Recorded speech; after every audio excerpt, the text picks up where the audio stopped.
day an opportunity to renew our faith in you and to rebuild our bonds with our brothers. Please help us open our homes to people in need as we emerge from calamitous storms, earthquakes, and volcanic eruptions. Teach us to find the means to repay the sacrifices of the Filipinos who toil here and in far countries amid challenges, disease, and even war. Dear Father, soften our hearts to the people's plea for justice, for the most serious injuries to seemingly small claims that cause them distress and despair. Father, lead us to the path where our people can realize their simple dreams of good health, safe homes, access to education, enjoyment of the privilege and freedoms enshrined in our Constitution.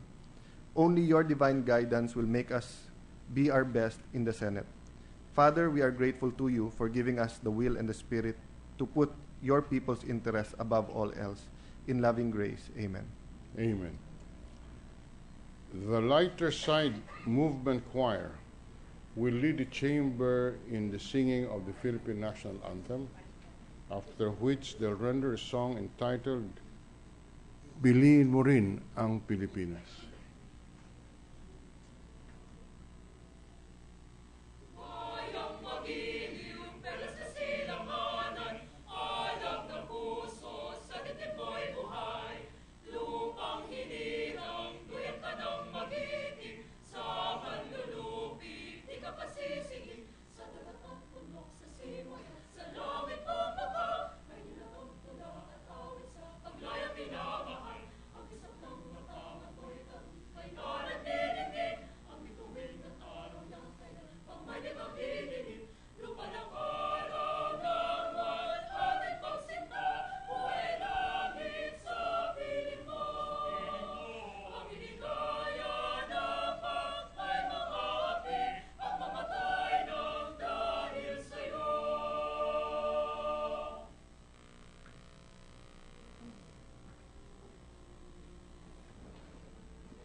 Maraming salamat sa Lighter Side Movement Choir for your rendition of the Philippine National Anthem and Piliin Mo ang Pilipinas. Marami pong salamat. The Secretary will now call the roll. Roll call of members. The Honorable Senators Angara, Aquino, Binay, Cayetano Alan Peter Compañero S., Cayetano Pia S., Defensor Santiago, Ejercito, Enrile, Escudero, Estrada, Gingona, Hunasan, Lapid, Legarda, Marcos, Smeña, Pimentel, Po, Recto, Revilla, Soto, Trillanes, Villar, Senate President Trilon. There are 19 senators who answered the roll. The Chair declares the presence of a quorum. Majority Leader. Gandang hapon po, Mr. President, to our esteemed colleagues. Mr. President, with consent of the Senate, I move that we dispense with the reading of the journal of the 22nd session, September 17, 2014, and consider the same as approved. Is there any objection? Hearing none, the reading of the journal of session number 22, Wednesday, September 17, 2014 is dispensed with, and the same is hereby approved. Mr. President, I move that we consider on third reading Senate Bill number 712 under Committee Report number 58. This is the legislative bill on mandatory PhilHealth coverage for all senior citizens, Mr. President. Is there any objection? Hearing none, consideration on third reading of Senate Bill number 712 under Committee Report number 58 is in order. Mr. President, with the permission of the body, may we request the Secretary to read only the title of the bill without prejudice to inserting into the Senate record the whole text thereof. Secretary will read the title of the bill.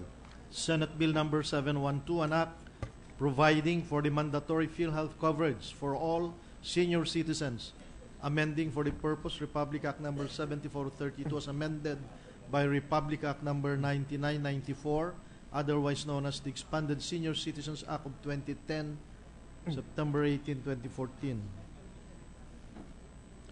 Sir President, copies of this measure, as approved on second reading, has been distributed to the members of the Senate last September 18, therefore complying with the 3-day rule found under Section 26, Paragraph 2, Article 6 of the 1987 Constitution. I thus move for a roll call vote, Mr. President. The Secretary will conduct a roll call vote. Roll call vote. The Honorable Senators Angara, Aquino, Binay, Cayetano Alan Peter, Compañero S., Cayetano Pia S., Defensor Santiago, Ejercito, Enrile, Escudero, Estrada, Gingona, Hunasan, Lapid, Legarda, Marcos, Usmeña, Pimentel, Po, Recto, Revilla, Soto, Trillanes, Villar, Senate President Trilon. 19 affirmative votes, no negative votes, no abstention. Senate Bill number 712 is hereby approved on third reading. Sir President, I move that we make co-authors those who are senators who are present in the hall today. The members present without objection are all made co-authors of the measure.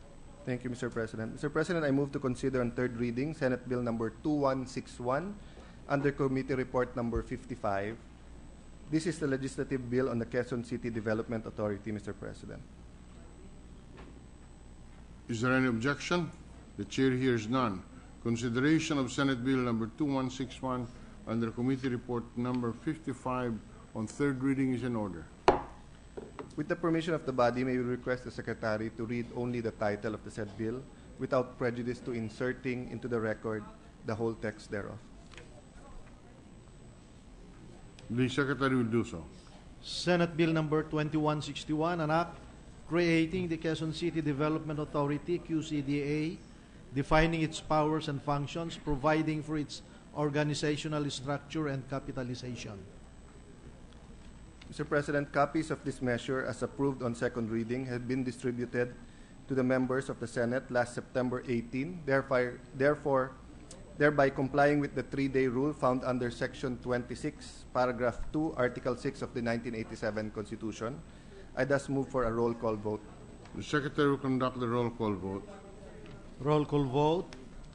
The Honorable Senators Angara, Aquino, Binay, Cayetano Alan Peter, Compañero S., Cayetano Pia S., Defensor Santiago, Ejercito, Enrile, Escudero, Estrada, Gingona, Onasan, Lapid, Legarda, Marcos, Usmeña, Pimentel, Poe, Recto, Revilla, Soto, Trillanes, Villar, Senate President Trilon.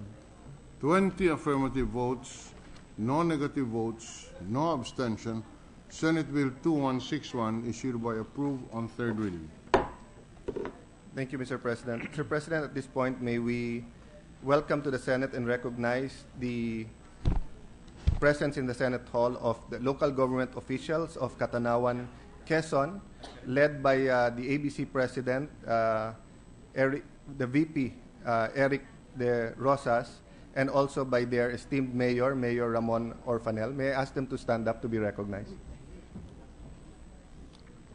The LGU officials of Catanawan, Quezon, led by Mayor Ramon Orfanel, and their barangay captains led by ABC Vice President Eric De Rosas. You are welcome to the Senate. Thank you, Mr. President. And it's good to see them recovering from the effects of the different typhoons that hit their area. Sir President, with the consent of the Senate, I move that we consider proposed Senate Resolution number 879. Any objection? Hearing none, consideration of proposed Senate Resolution 879 is in order. Sir President, may I request the Secretary to read the title and the text of the said measure? Secretary will do so. Yes, Resolution number 879, introduced by Senator T.G. Gingona III. Resolution commending businessman and inventor Rogelio Von Santos Jr., designer Buji Layug, and architect Royal Pineda for having initiated the Butterfly House Project, a design-led approach to provide affordable, habitable, durable, and convenient emergency shelters for displaced families in lieu of the traditional tents and bunkhouses, and urging the government to support such good design by creating an environment that values and utilizes Filipino innovation as a problem-solving mechanism. Whereas, a humanitarian issue that has always been prevalent in the country's internal displacement. Whereas internal displacement is a common phenomenon in the Philippines brought about mostly by natural and man-made calamities and long-standing insurgencies, among others. Whereas according to the United Nations Commission on Human Rights, internal displacement caused mainly by the loss of homes increases the risk of human trafficking, sexual and gender-based violence, child exploitation, and concerns about highly vulnerable sectors such as elderly people, persons with disability, and indigenous populations. Whereas the recent onslaught of Typhoon Yolanda, the strongest tropical cyclone in the world on record, left thousands homeless. Whereas businessman and founder of Butterfly.ph, Rogelio Von Santos Jr. and the Buji Layug plus Royal Pineda firm teamed up to design a solution to the state of homelessness resulting from internal displacement such as that caused by Typhoon Yolanda. Whereas the Butterfly House is a human-centered innovation which aims to provide affordable, habitable, durable, and convenient emergency shelters for displaced families. Whereas the Butterfly House is a new innovative steel frame housing structure that can be folded for compact shipping, storage, and unfolded into an immediately livable structure.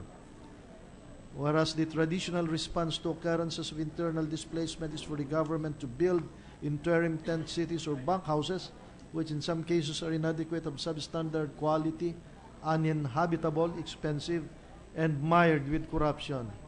whereas the Butterfly House Project is a private sector initiative which aims to provide a corruption-proof housing solution to the internally displaced by providing strict quality control, thereby ensuring that each Butterfly House is a product of integrity. Whereas a commendation is in order for the Butterfly team, founder and inventor Rogelio Von Santos Jr., designer Buji Layog, and architect Royal Pineda for deciding ultimately for social innovation and proving once again the innate ingenuity and resourcefulness of Filipinos in addressing socio-economic problems.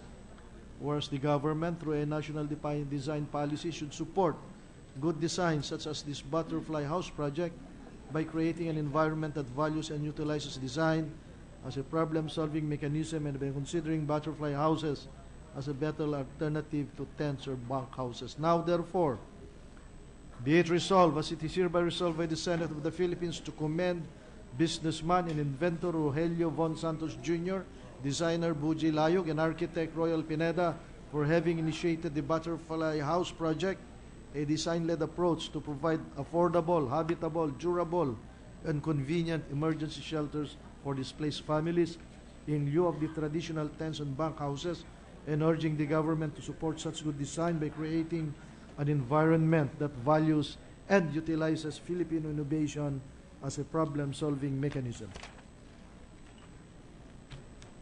Majority Leader. Mr. President, I move that we recognize the author, Senator T.G. Gingona, to deliver his sponsorship speech. Senator Gingona is recognized. Thank you, Mr. President. Mr. President, I already have delivered a sponsorship speech. I would just like to invite everyone. I would like just to show a 1-minute video with your permission, Mr. President.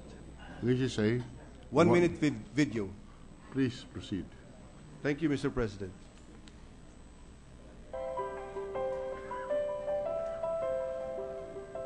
Designed and manufactured as a compact and portable system, the Butterfly housing system deploys in minutes, even by people with no construction experience. It is a steel frame shelter that requires less time and manpower than the construction of other temporary shelters such as bunkhouses, while providing more longevity, durability, and protection than a tent. The Butterfly system is easily deployed to a site and then quickly unfolded with minimal effort into a immediately livable structure. With an off-grid solar energy panel and built-in LED lights, the Butterfly system is capable of providing 8 to 15 hours of basic lighting. As shown by the recent calamities that left millions of people displaced in desperate need of shelter, governments and international aid are now faced with a financial and logistical nightmare when it comes to providing immediate shelter. However, constructing new shelters on site as a response to these disasters are labor and time intensive, taking days and even weeks to complete a single structure. In these cases, meeting demand can take up to months or even years to reach most of the people that are in need. Tents are the first to be deployed as a quick response solution, but experience shows that they often end up being used beyond the intended time period, resulting in dilapidated tent city settlements. In such cases, sanitary conditions and security are compromised, leaving women, children, and the elderly susceptible to illness and vulnerable to predatory activity. The Butterfly system has been specifically engineered for portability with dimensions designed to fit multiple housing units into a single shipping container. The housing system is also designed for rapid deployment as a temporary shelter or a highly durable steel frame permanent home. The Butterfly system comes in 3 configurations. Number 1, as a single unit freestanding shelter providing 11 square meters of basic living space. Number 2, as a single unit with added bathroom. And number 3, as a full family configuration providing 25 square meters of living space with bathroom. The system can easily be returned to its original shipping configuration with minimal effort for easy storage and deployment to other disaster sites in the future. Since the Philippines experiences over 20 typhoons a year and periodic earthquakes, it is prudent to have a solution that can be redeployed quickly to house those in need, providing the security, stability, comfort, and general safeguard from sickness. The butterfly system eliminates the possibility of providing housing built below specifications, and because it was designed and developed in the Philippines, it was specifically made with affordability in mind.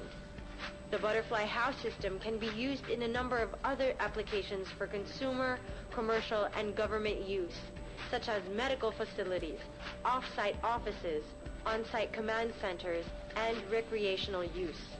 In short, the butterfly system can fit any application requiring a low-cost, portable, configurable, rapidly deployable shelter with the unique quality of becoming a permanent home solution.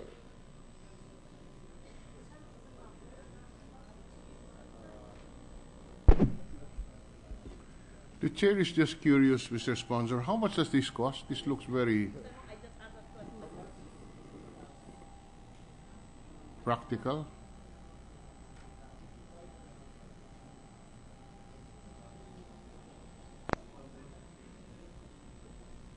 Mr. President, I'm told 60,000 to 70,000. 60 to 70,000, and it is 25 square meters. 25? 26? 26 square meters, Mr. President. Very good. Anyway, yes, thank you very much.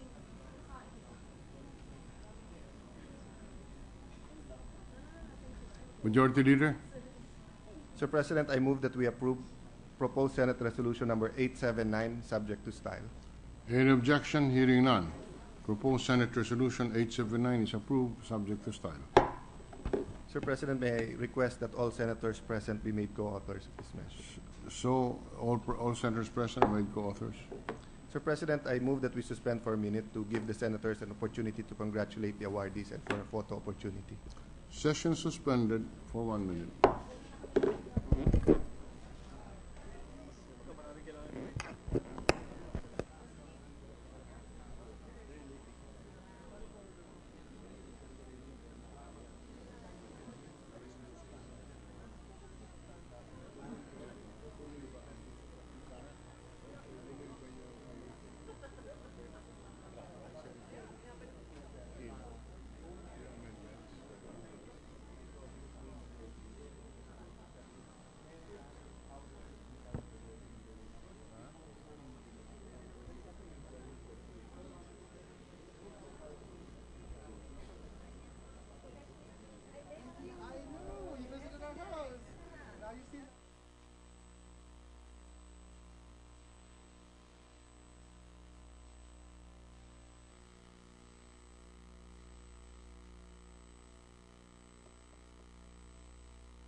Session is resumed.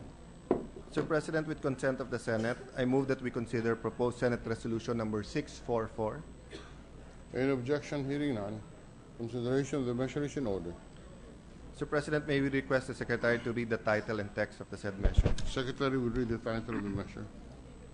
Senate Resolution 644, introduced by Senator Loren Legarda. Resolution honoring and commending the contributions of veteran Filipino broadcast journalist Angelo Castro Jr. and Harry Gacer in elevating the standards of Philippine broadcast media.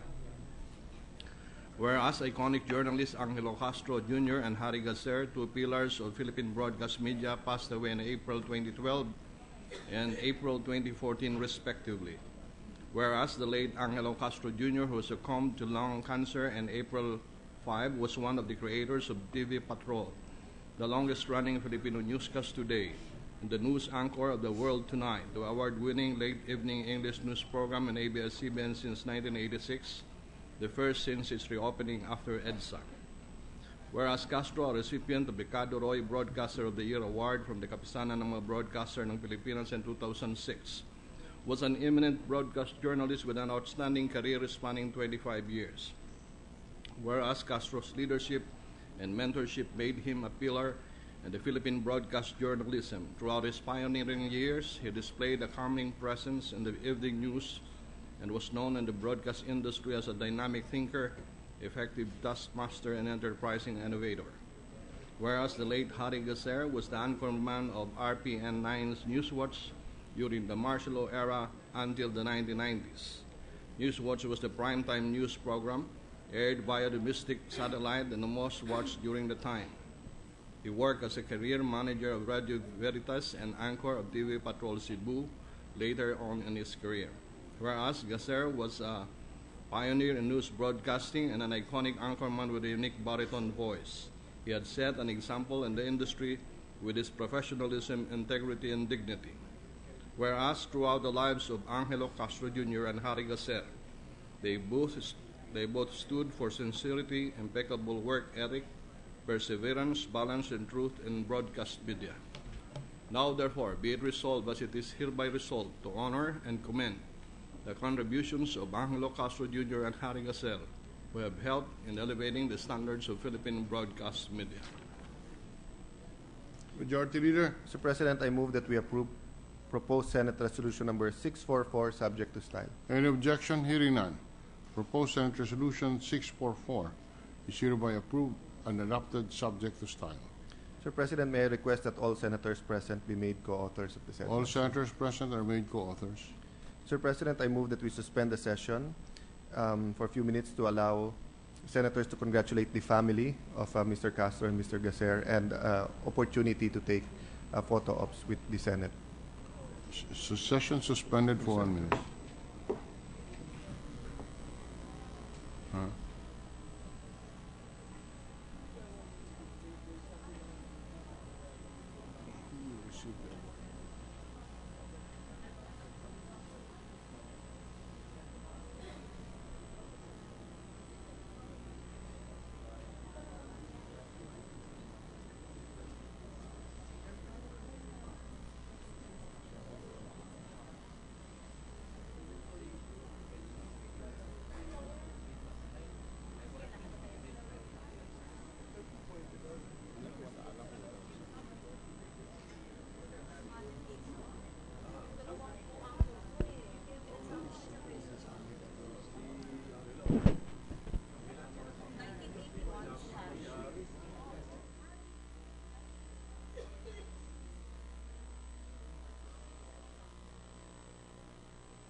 Rambo.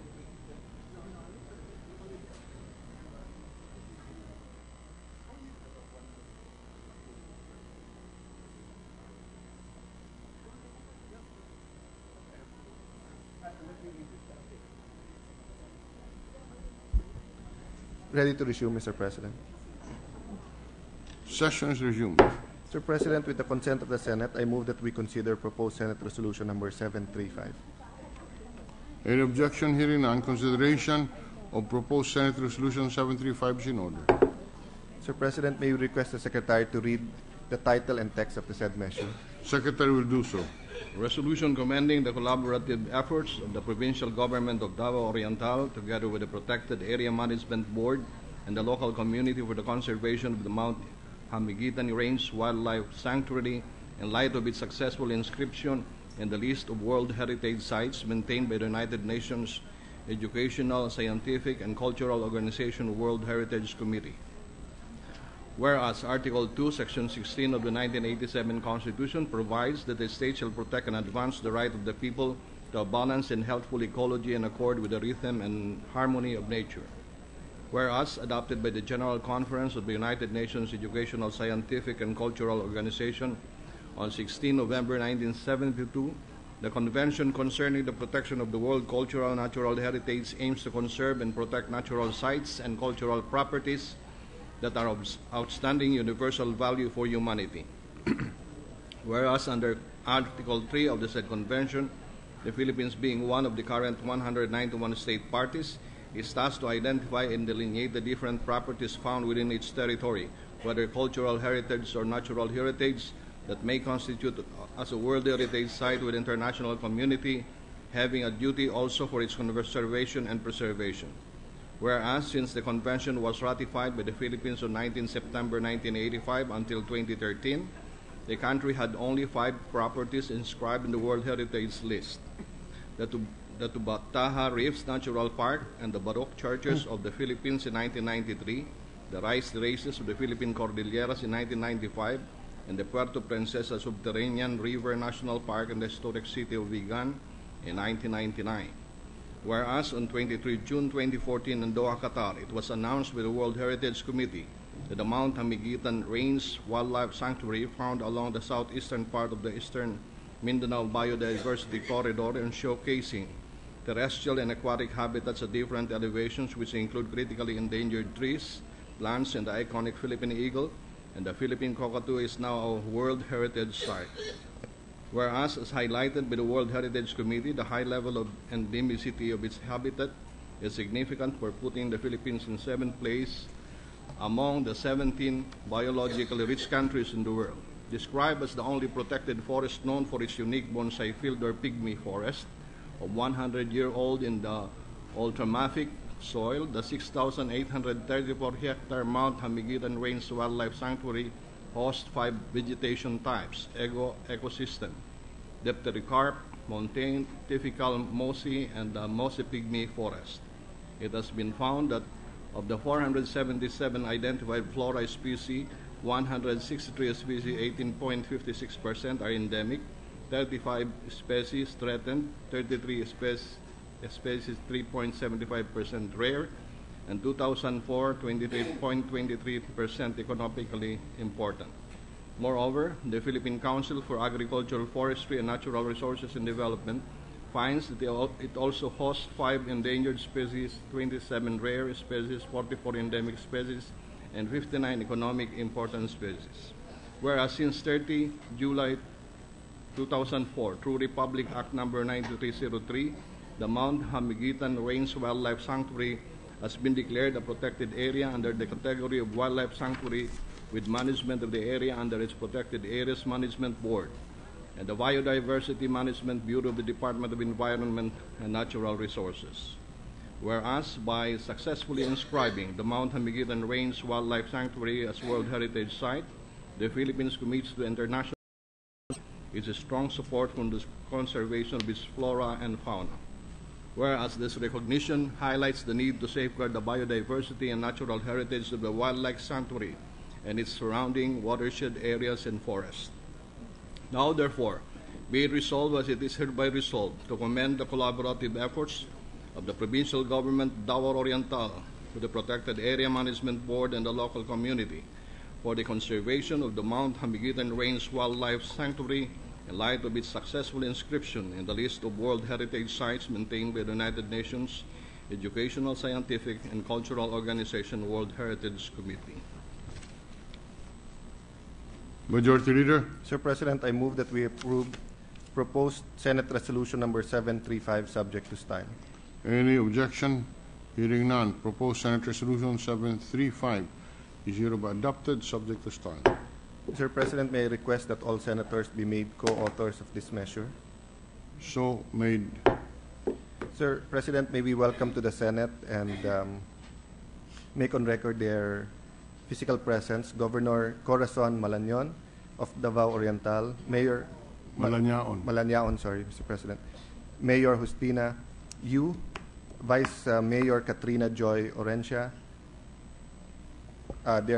All three of them are here and present today. The presence of Governor Corazon Malañaon of Davao Oriental, Mayor Justina Yu of San Isidro, Davao Oriental, Vice Mayor Orencia, Governor Generoso, Davao Oriental, are recognized. Mr. President, may I move for a 1-minute suspension so that we may congratulate them? Suspended for 1 minute.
Session is resumed. Mr. President, with consent of the Senate, I move that we consider proposed Senate Resolution number 825. Any objection? Hearing none, consideration of proposed Senate Resolution 825 is in order. Mr. President, may we request the Secretary to read the title and the text of the said measure. The Secretary will do so. Resolution congratulating and commending the important contribution of the graduates of the Escuela Taller de Intramuros in the conservation and restoration of the country's rich cultural heritage. Whereas Article 14, Section 15 of the 1987 Constitution provides that the state shall conserve, promote, and popularize the nation's historical and cultural heritage and resources, as well as artistic creations. Whereas the rich historical legacy of the Philippines is reflected in its architectural landscape, as demonstrated in its massive Spanish colonial churches, convents, and fortifications, and earthquake Baroque style, which were constructed during the more than 3 centuries of colonization by the Spaniards. Whereas, despite their role as the country's cultural markers, these heritage structures remain in constant danger due to vulnerability to natural hazards, such as earthquakes, as seen in the destruction of churches in Cebu, Bohol, and other parts of the Visayas in 2013, and neglect partly due to lack of appreciation and the high cost of maintaining them in pristine condition.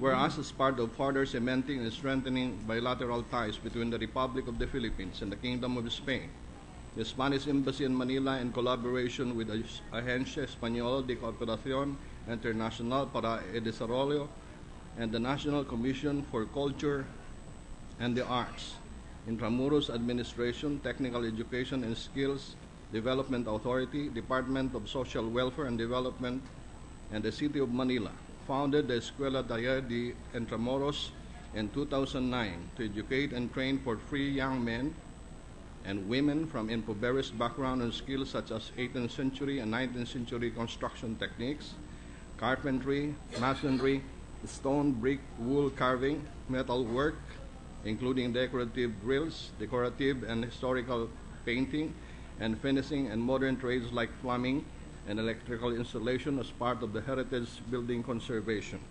Whereas the students of Escuela Taller de Intramuros have undergone extensive training and displayed their skills as they work on important revival projects for the historic quarter of Intramuros, restoration of colonial churches and bridges, and other related heritage restoration projects. Whereas the graduates of Escuela Taller de Intramuros are now considered heritage warriors, cut above the rest because of their knowledge in conservation and restoration, and have become the individuals responsible for restoring heritage sites such as the facade of the Our Lady of Remedies Parish Malati Church and Our Lady of the abandoned Santa Ana Church in Manila, La Casa Manila, and the Almacenes Reales structures in Intramuros, and a school in Malabon, to name a few. Whereas the graduates of Escuela Taller de Intramuros, who have risen above poverty, domestic abuse, and seemingly hopeless future, have now become skilled individuals who not only restore and create items of value, but are actually guardians of Philippine heritage. Now, therefore, be it resolved, as it is hereby resolved, that the Senate congratulate and commend the important contribution of the graduates of Escuela Taller de Intramuros in the conservation and restoration of the country's rich cultural heritage. Mr. President, I move Majority that Leader. we approve the proposed Senate Resolution 825, subject to style. Any objection? Hearing none. Proposed Senate Resolution 825 is hereby adopted, subject to style. Mr. President, may I request that all senators present be made co-authors of said measure. So made. Mr. President, may I move for a minute suspension. 1 minute suspension.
nga ako malakas pag nag-personal.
Bakit? Pag Intramuros, kaya mo yan. Kasi, kaya mo, kasi nakaya mo rin. Ito. Kaya mo.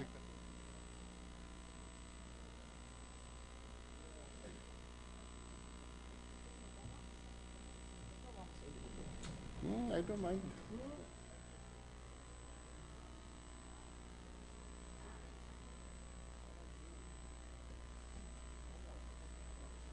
Nagpapakabait.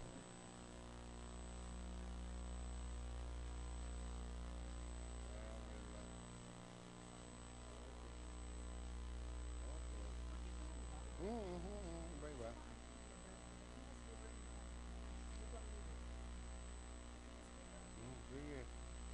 The LGU, Polluted by politics. clean river, but polluted by politics, lagot ka. Lagot ka.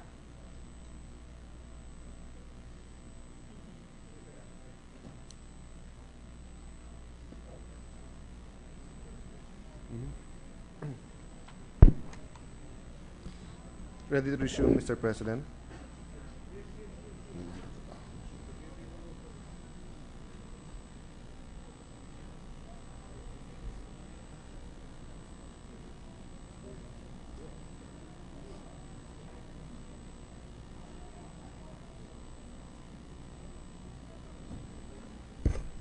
Session is resumed. Mr. President, I move that we resume consideration of Senate Bill number 2282 under Committee Report number 56. This is the Fair Competition Bill, Mr. President. Resumption of consideration of Senate Bill 2282 under Committee Report 56 is in order. Mr. President, the parliamentary status of the measure is that we have already closed the period of committee amendments last Monday, September 15. I thus move that we open a period of individual amendments. The period for individual amendments on Senate Bill 2282 is in order. Mr. President, I move that we recognize the sponsor, Senator Bam Aquino, and also Senator T.G. Gongona to propose amendments. Senator Bam Aquino, the principal sponsor, is recognized.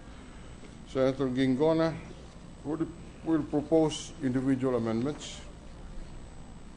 Thank you, Mr. President. Good afternoon, Mr. President. Mr. President, I already proposed amendments, but may mga last-minute pahabol na amendments. Will the distinguished author yield? Of course. Okay. Of course, Mr. President. This is the period of individual amendments, Senator Gingona. So your amendments are in order. Oh, okay. Timely. Thank you, Mr. President. Okay, Chapter 3, Section 1. Page, please.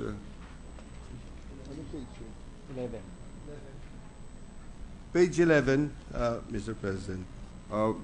We are using the version as of September 17, 2014 for the record, Mr. Sponsor. Yes, Mr. President. So page 11, what line, Mr. Senator Gingona? 5C. Line 5C, Mr. President. 5C C, as in England, Charlie. as in Charlie. All right, please proceed.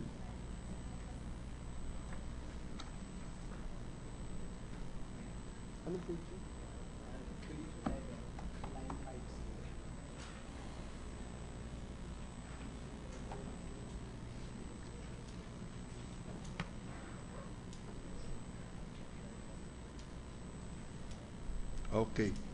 5C. Finally, let me read the ending which starts in 5B going to 5C. Provided finally that a parent and its wholly owned subsidiary shall not be considered competitors. Mr. President, my proposal is after the word competitors, we insert the phrase for purposes of this section, period. For purposes of this section, period. What does the sponsor say? I accept, Mr. President. Any objection? Hearing none, approved.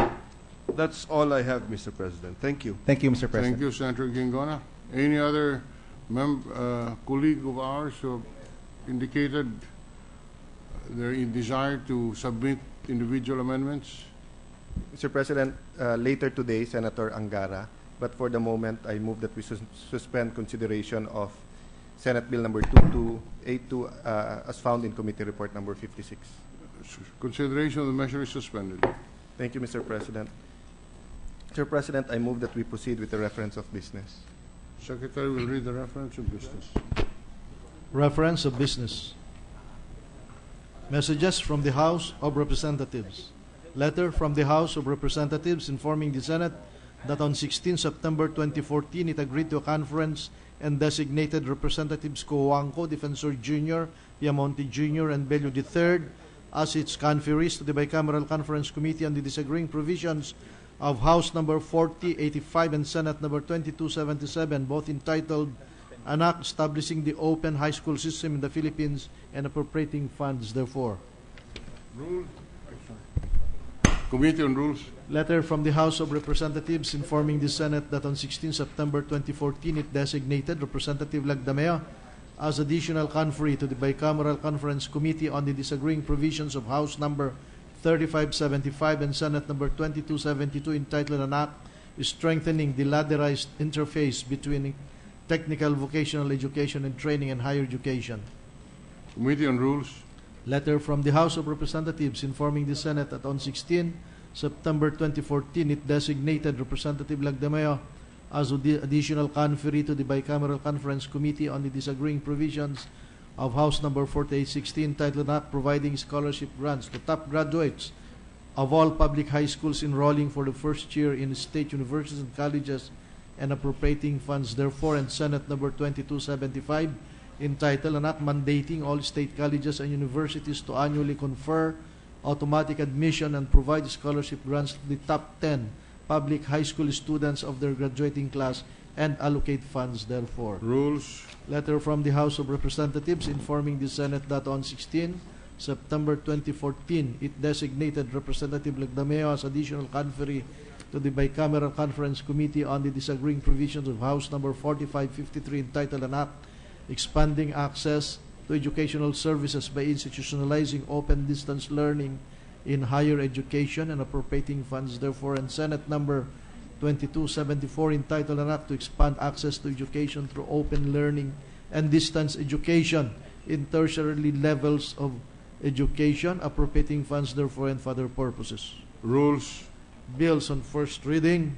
Senate Number 2412, entitled An Act Declaring December 2 of every year as a special non-working holiday in Pasay City, which shall be known as the Foundation Day of Pasay City, by Senator Pimentel III. Local government. Senate Number 2413, An Act establishing a National Science High School in the city of Pasay to be known as the Pasay City National Science High School and appropriating funds therefore, by Senator Pimentel III. Education, Arts and Culture, Finance. Senate Number 2415, An Act to regulate the production, importation, sale, use, recycling, and disposition of plastic bags, promoting the use of native reusable bags, providing a mechanism for the recovery and collection of plastic bags and of other purposes, Senator Legarda.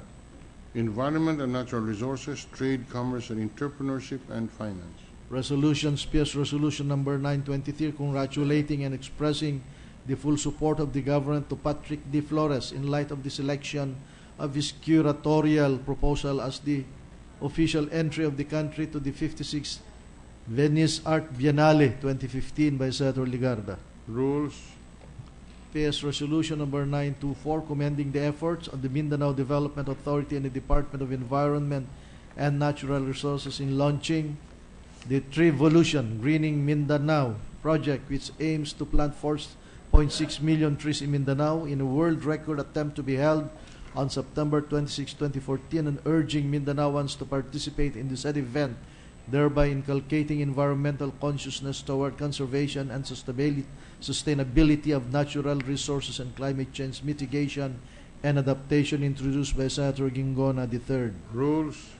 Committee Report Number 76, prepared, submitted jointly by the Committees on Agriculture and Food, Environment and Natural Resources, and Finance on Senate Number 2414, with Senators Cynthia A. Villar, Legarda, Ramon Bong Revilla Jr., Lapid, Ejerce Estrada, Grace Poe, Defensor Santiago, Cayetano A. P. and Soto III as authors thereof, entitled An Act Strengthening the Regulatory and Enforcement Functions of the Bureau of Fisheries and Aquatic Resources, amending for the purpose Republic Act Number 8550, otherwise known as the Philippine Fisheries Code of 1998, and for other purposes, recommending its approval in substitution of Senate Numbers 138, 536, 961, 1271, 1374, 2115, and 2267, PS Resolution Numbers 158 and 726, and taking into consideration House Number 4536, sponsor Senator Cynthia A. Villar. Calendar for ordinary business. With the permission of the Chamber, the Chair declares a 1-minute suspension.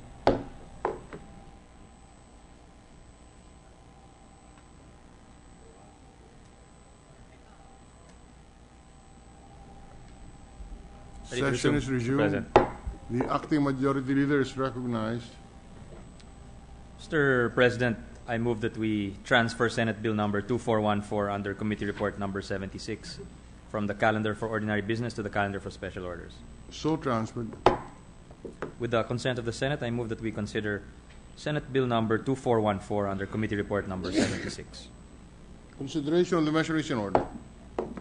With the permission of the Senate, I move that the Secretary read only the title of the measure. Secretary will do so.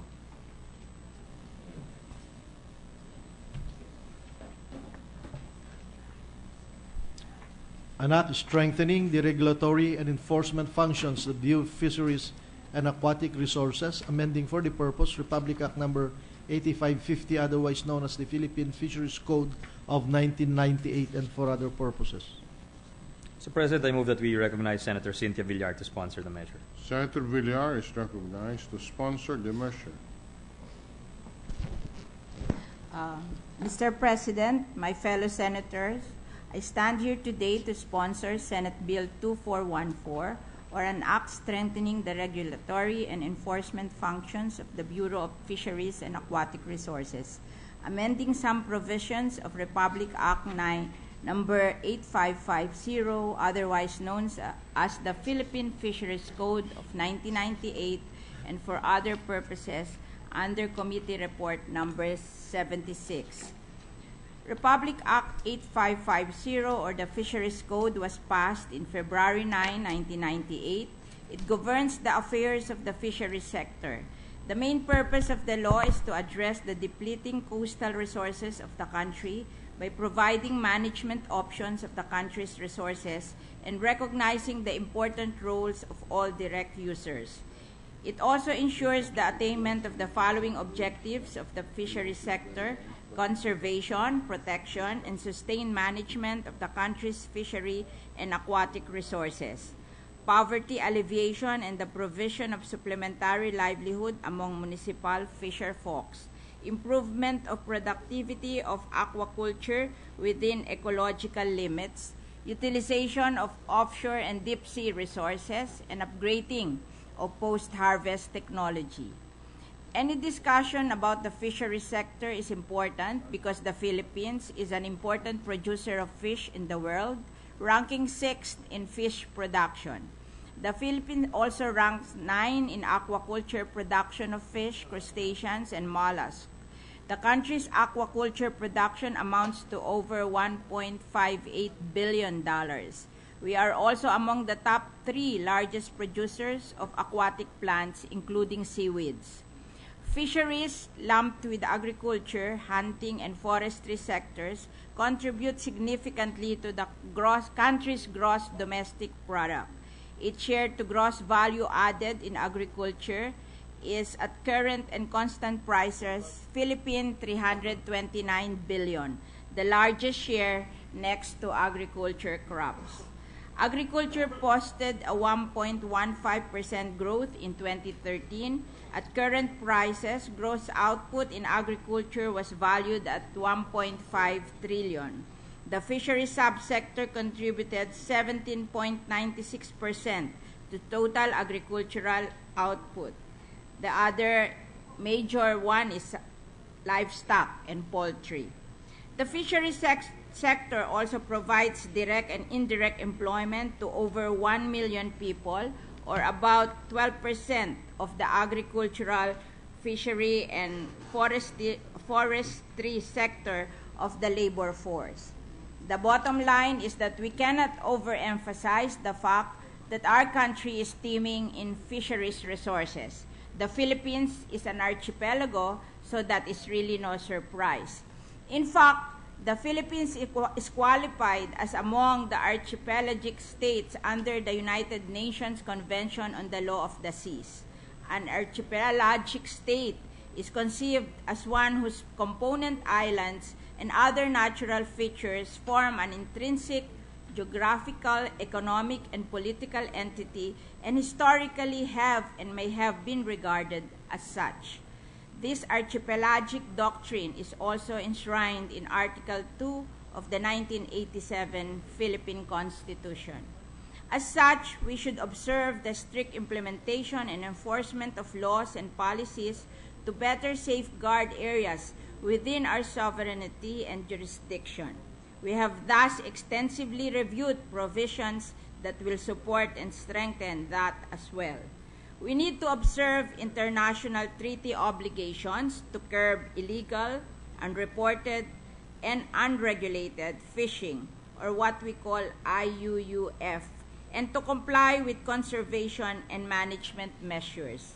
We need a strong fisheries law, including a comprehensive national plan of action to, among others, manage fishing capacity as well as the implementation of International Code of Conduct for Responsible Fisheries.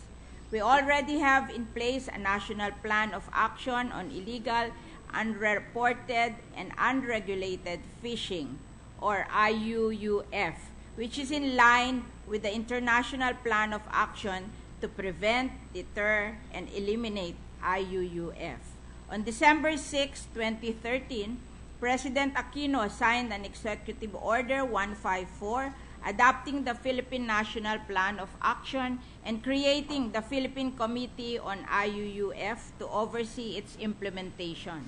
The Philippine National Plan on Action on IUUF has the 9 sections describing illegal fishing activities in the country, as well as actions to curb IUUF, which include measures on coastal state, flag state, and port state. Revision of the Fisheries Code to sanction unreported and unregulated and illegal fishing and to modify penalties for a more deterrent effect, and ratifying the fish tax agreement is part of the coastal state measures. Mr. President and esteemed colleague, we also need to address important issues related to the fisheries sector that also have an impact socially, politically, and environmentally on our citizens and country. We need to maintain a good balance between the requirements for increased production to contribute to food security against the need to conserve and protect our resources for long-term sustainability. Moreover, we also need to amend provisions to comply with our commitments to international treaties, conventions, or agreements. These are: ensure that management of fishery and aquatic resources is also anchored on ecosystem-based approach to fisheries management. Introduces concept of illegal, unreported, unregulated fishing. Unreported and unregulated fishing are new offenses. Address high seas fishing and fishing in other coastal states by Philippine flag fishing vessels, and emphasize compliance with conventions to conserve and manage living marine resources such as ecosystems-based approach and precautionary principle. Empowers BFAR to prosecute administrative offenses and criminal offenses.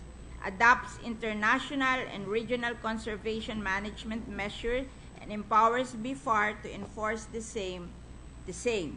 Adopt international and regional conservation management measures and empowers BFAR to enforce the same in Philippine waters, including archipelagic waters.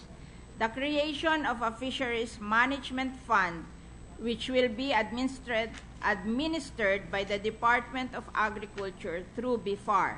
The fund will be sourced from increased penalties for illegal, unauthorized, and unreported fishing, which are declared serious infringement under the proposed amendment. 25% of the fund will be allocated to BFAR for fishery law enforcement, and 75% of the collection will be allotted to provide assistance to poor fisher folks.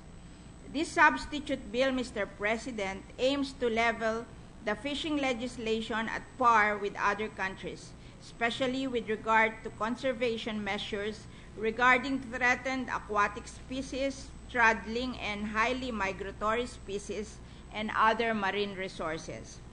The Philippines has acceded to several treaties and has agreed to comply with its international commitment with Joint Regional Fisheries Management Organization. As part of our commitment, it is imperative upon us to amend our law on fisheries, specifically Republic Act No. 8550, also known as the Philippine Fisheries Code of 1998, and the regulations of the Department of Agriculture and the Bureau of Fisheries and Aquatic Resources, alongside the conservation, protection, and sustained management of the country's fishery and aquatic resources. At this point, Mr. President and esteemed colleague, I seek the urgent passage of this bill. Maraming salamat po.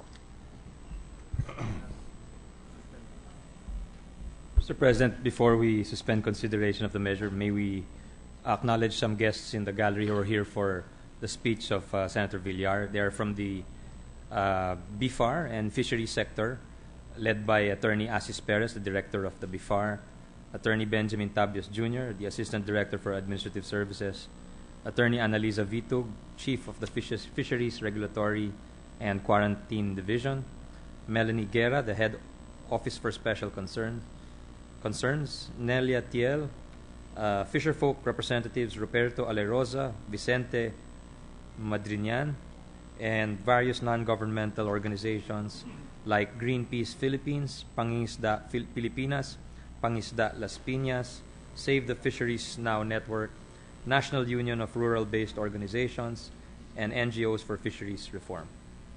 The presence of our visitors are recognized. Yes, the Minority Leader is recognized. Thank you, Mr. President. Being the principal author of the original Fisheries and Aquatic Resources Code in the 9th Congress, I wish to associate myself with the sponsorship speech of Senator Cynthia Villar and congratulate her for a well-crafted version, the new updated, amended version of the Fisheries and Aquatic Resources Code. Thank you, Mr. President. For the record. Join the motion of the Minority Leader. All right. Mr. President.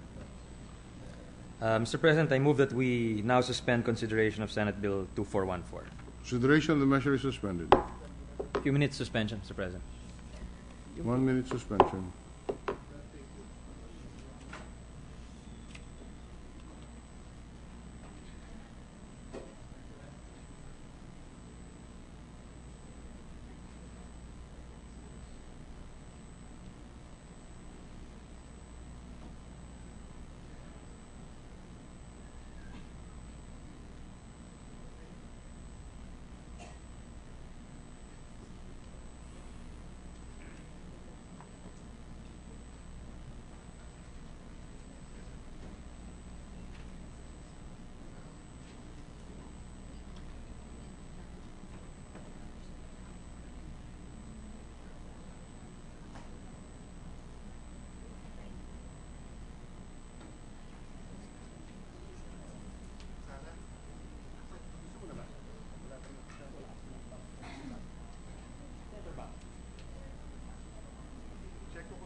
Ready to resume, Mr. President. Session is resumed.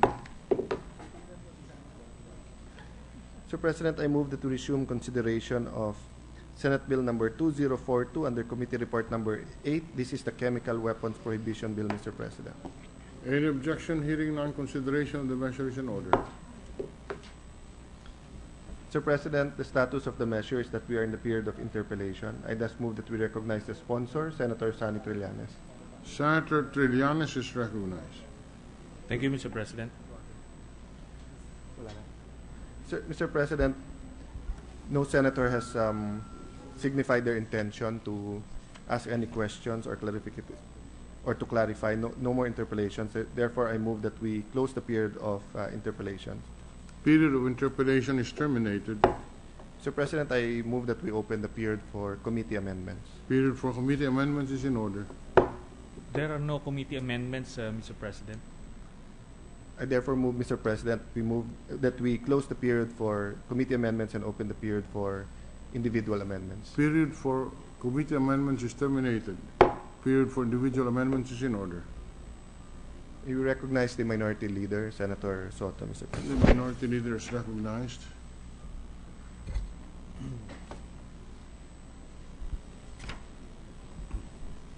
Thank you, Mr. President. Will the distinguished gentleman receive amendments that we would like to propose as individual amendments, Mr. President? Yes, Mr. President, I'd be so honored to hear the proposed amendments of the Minority Leader, Mr. President. Thank you, Mr. President. Pasensya nyo lang, medyo may kahabaan. May I start on page 1, section 1, line 2. After the preposition of, delete 2013 and replace it with 2014, Mr. President. Accepted, Mr. President. Any objection here? On page 2, section 3, B, line 16. Delete the word materials and replace it with chemicals. This amendment, Mr. President, is proposed to be consistent with the terms used in the Organization for the Prohibition of Chemical Weapons, OPCW Convention, Mr. President. Accepted, Mr. President. Any objection here? None. Thank you, Mr. President. On page 5, section 4, line 5.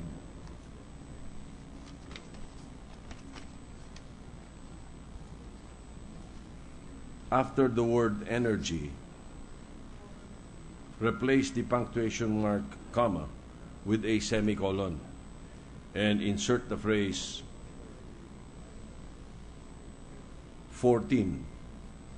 The Secretary of Science and Technology, the 14 in parentheses, Mr. President. The Secretary of Science and Technology. This is between the semicolon and the phrase as its members. Accepted, Mr. President. Any objection here?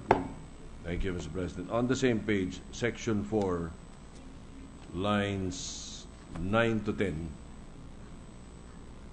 after the phrase, the Dangerous Drugs Board, delete the phrase, the Food and Drugs Board. Accepted, Mr. President. No objection here? Still on the same page and section, line 12, Mr. President, after the word agencies, delete the phrase for the council. So, for support agencies, period. Accepted, Mr. President. Objection here? Thank you. Mr. President, on page 6, section 4, E, line 1, between the word national and the punctuation mark, comma, insert the word inspections. Conduct and facilitate national inspections. Accepted, Mr. President. Approved. Thank you, Mr. President. On the same page and section, line 14, between the punctuation mark, comma, and the word updates, delete the word which.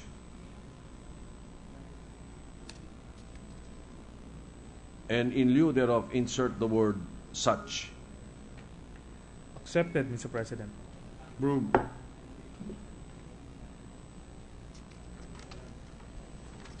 On page 7, Mr. President, section 5H, line 9, acronym CWC, delete the phrase not less than, and in lieu thereof, at least. Accepted, Mr. President. Approved.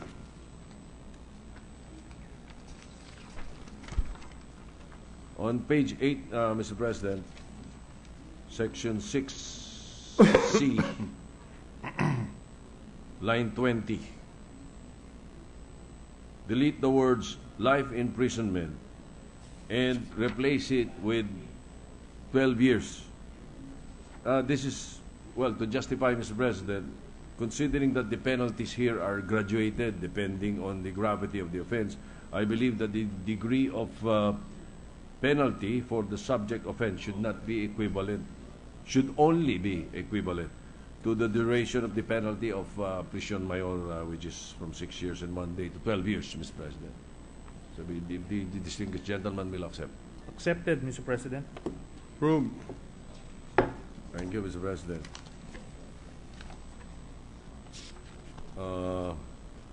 On the same page and section, line 21, delete the phrase 10 million pesos in words and in numbers, in figures, I mean, in words and figures, and replace it with 2 million pesos in words and figures. Accepted, Mr. President. Approved. On page 9, section 6F, lines 13 to 14,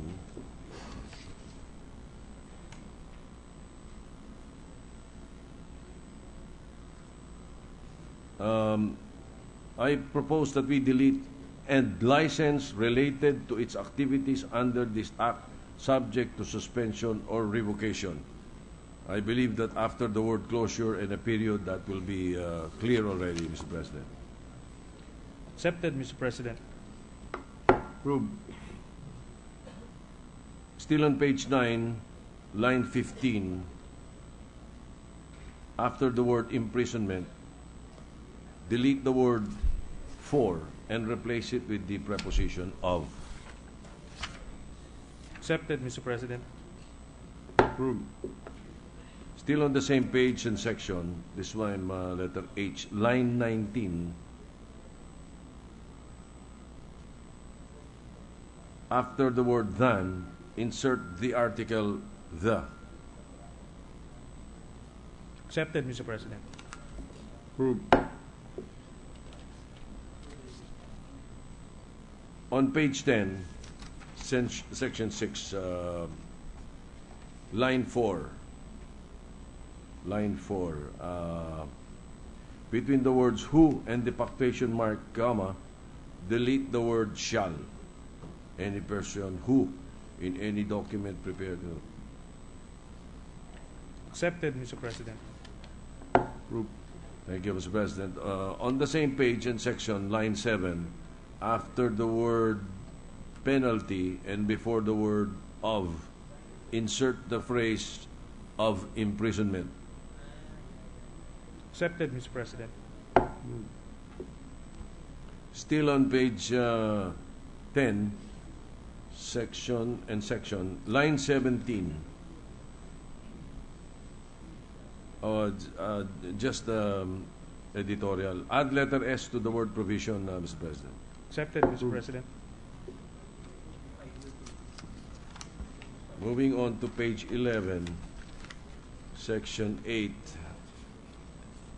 line 10, between the word by and the article a, insert the phrase or against.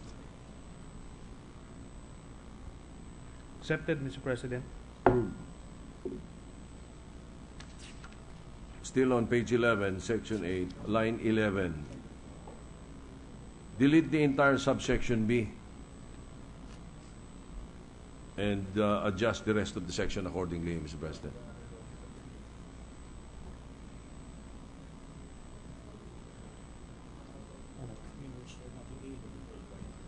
I believe the letter B is no longer necessary. Accepted, Mr. President. Thank you, Mr. President.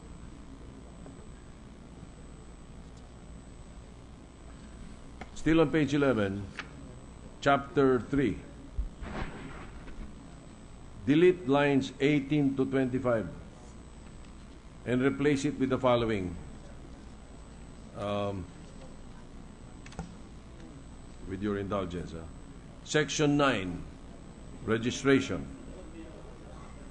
Any person who will engage in any of the acts referred to in paragraph A to C of this section are required to register with the PNA-CWC in the manner or form as the PNA-CWC may prescribe, period. Next paragraph. The PNA-CWC is empowered to issue regulations to prescribe, among others, the manner of applying for registration, the requirements for registration, and the schedule for registration. For registration purposes, a record of the specific chemicals under Schedules 1, 2, and 3 of this law and other chemicals that are regulated under the convention, which the registrant shall use, shall be required. Mr. President, for the record, the Chemical Weapons Convention does not require the licensing function in its provisions. What the CWC envisions is the prevention of the illicit use of the scheduled chemicals and the proper monitoring, reporting of those who make legitimate use of the chemicals.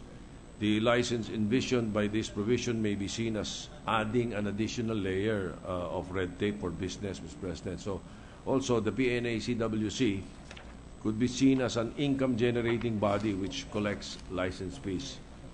It is submitted that instead of licensing those persons who will make legitimate use of the chemicals be regulated by the CWC, will have to instead register themselves with the PNA-CWC.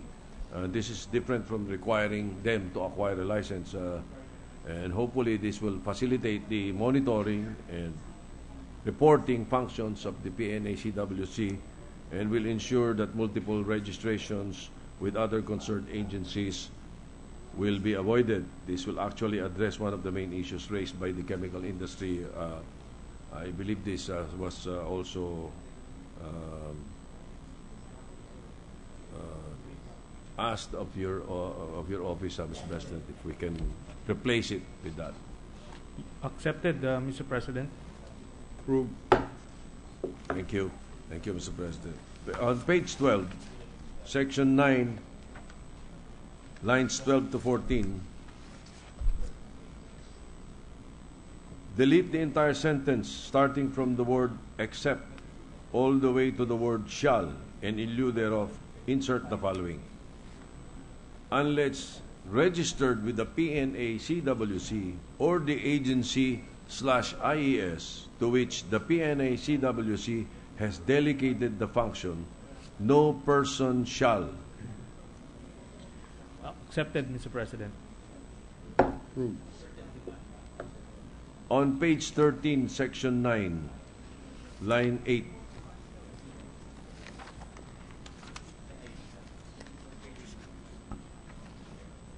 Delete the phrase, a license granted by the PNA-CWC or by, and instead replace it with registration with the PNA-CWC or. Accepted, Mr. President. Still on the same page, Section 9, line 16. Delete the words a license and replace the same with the word registration. Accepted, Mr. President. Thank you, Mr. President. Still on the same page, lines 20 to 21. Delete the phrase under and in accordance with the condition of a license granted by, and instead replace it with upon registration with, for consistency, Mr. President. Accepted, Mr. President.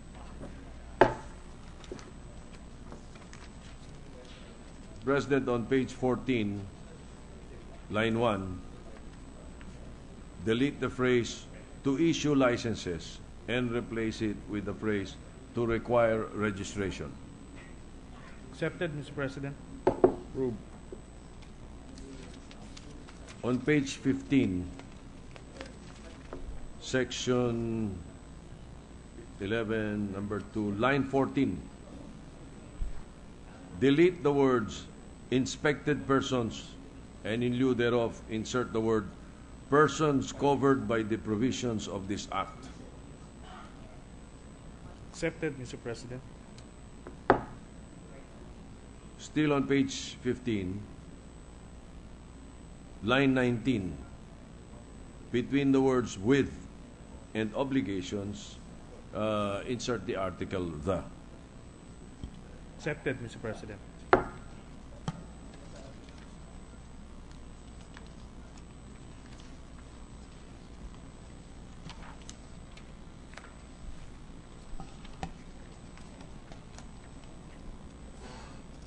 I move now to page 17, Mr. President.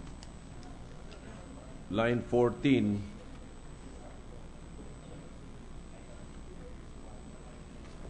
after the word herein, insert the punctuation mark, comma, and the phrase, the PNA CWC, in close coordination with the chemical industry, the Department of Science and Technology, DOST, Department of the Environment and Natural Resources, DENR, Philippine National Police, PNP, Philippine Drug Enforcement Agency, PDEA, Food and Drug Administration - Department of Health, FDA-DOH, and the Fertilizer and Pesticides Authority, FPA, such that the new section 17 will now read as follows.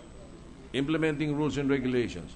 Within 60 days from the establishment of the PNA CWC as provided in Section 4 herein, the PNA CWC, in close coordination with the chemical industry, the Department of Science and Technology, the DOST, Department of Environment and Natural Resources, DENR, Philippine National Police, PNP, the Philippine Drug Enforcement Agency, PDEA, Food and Drug Administration - Department of Health, FDA-DOH, and the Fertilizer and Pesticides Authority, FPA, shall issue the specific rules and regulations as may be necessary to ensure the efficient and effective implementation of the provisions of this Act, Mr. President. This is to ensure that there will be proper consultation and coordination with the private stakeholders and the relevant government agencies involved in the regulation and registration of the chemical products. Mr. President, if the distinguished gentleman will agree. Accepted, Mr. President. Approved. Still on section 19, on the same page, Mr. President. Lines 21 to 24. Delete the entire section 19 and replace it with the following. Appropriations. Such amount necessary for the proper implementation of the provisions of this Act shall be included in the annual General Appropriations Act. It's very difficult to be specific, like what it is now, Mr. President. Accepted, Mr. President. Approved. Thank you, Mr. President. With your indulgence, just a few more, and most of these are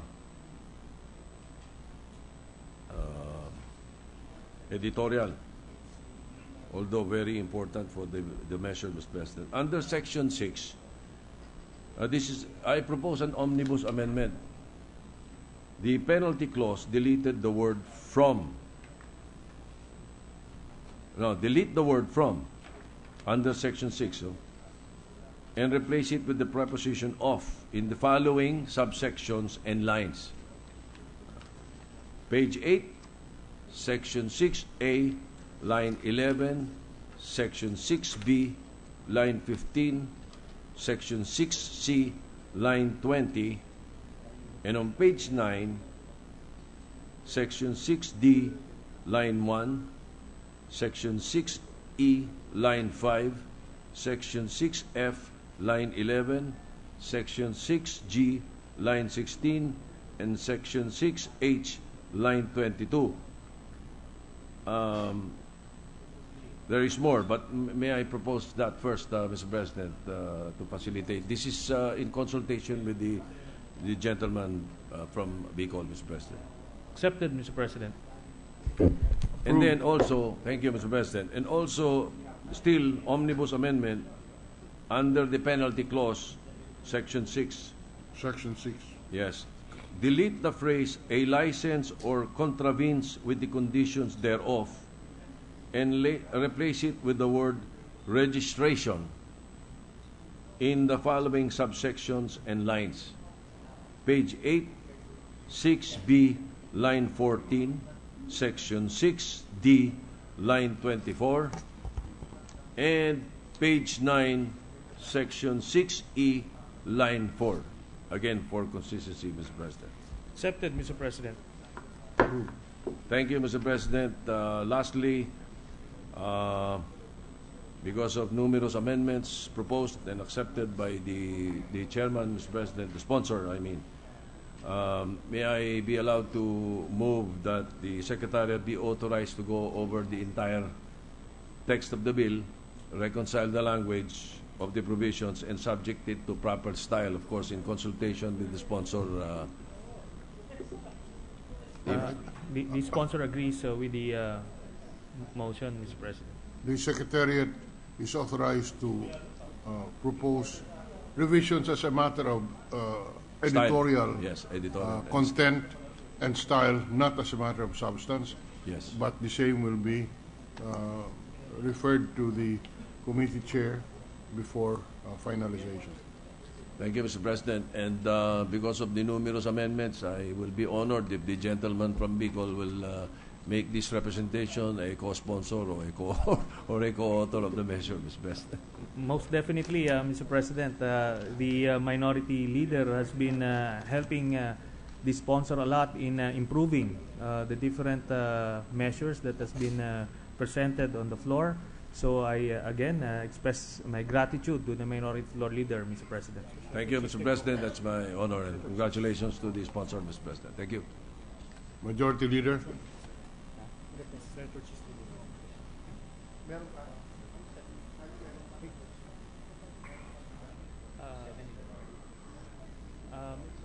Mr. President, Senator Chis Escudero also manifested that he be made co-author of this measure, Mr. President. Let the co-authorship of Senator Escudero be reflected on the record.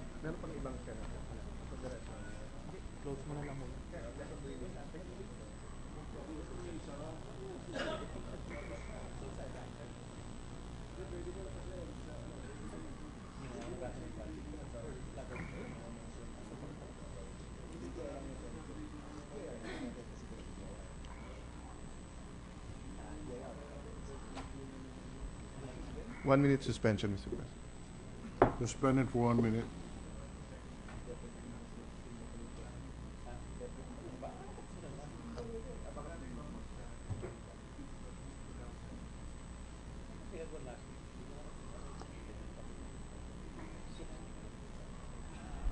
Ready to resume, Mr. President.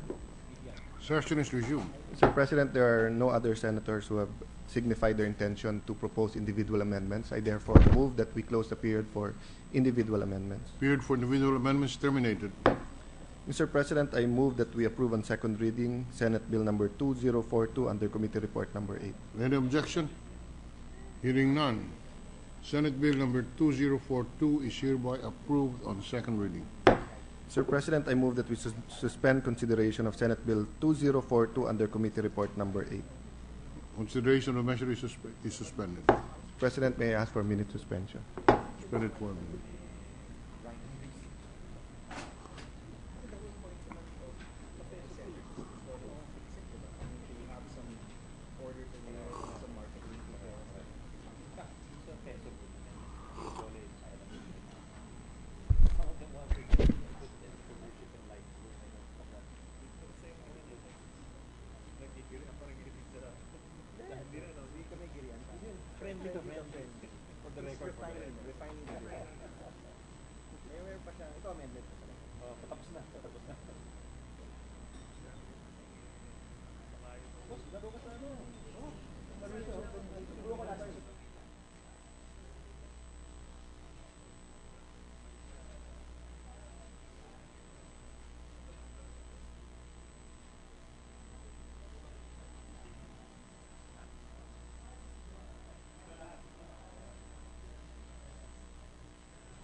Ready to resume, Mr. President. Session is resumed. Mr. President, Senator Pia would like to be recognized on a parliamentary inquiry or an manifestation. Just an administrative matter, Mr. President. Some time ago, the chair on the Committee on Finance gave us a schedule for the budget, and we tried to follow this to the best of our ability, including the changes, which are understandable. There was a hearing last Friday, and on Thursday, before we found out that there would be no work, the 9 a.m. hearing was moved to 7:30 a.m. the night before. So, Mr. President, I just want to inquire or put on record that, number one, can we have reasonable time to adjust our schedules, and are we now having hearings outside of office hours? Because I know budgets are usually held, and regular hearings for that matter, roughly between 9 a.m. till over lunchtime, and then until session starts, and then sometimes after session once in a while. But 7:30 in the morning is a little bit difficult for most of us. So I just want to inquire, and if that has to be, if there's a special reason to have a hearing at that time, maybe also be given advance notice so that we can all prepare and adjust our schedule. That's all, Mr. Majority President. Leader may respond. Yeah, Mr. President, we will coordinate with the Secretariat and with the Chairman of the Committee on Finance to coordinate with the subcommittees. But I think it would be reasonable to ask for maybe 24-hour notice unless the hearing is reset there and then for the next day. Secondly, maybe we can consult with the different chairpersons regarding a time that we can start, whether it's 8:30 or 9 in the morning, Mr. President. But we will do the coordination, Mr. President, and the manifestation of Senator Pia is noted for the record, Mr. President. Mr. President. All right, noted. Can we have 1 minute suspension? Meron pa akong meeting sa SIA.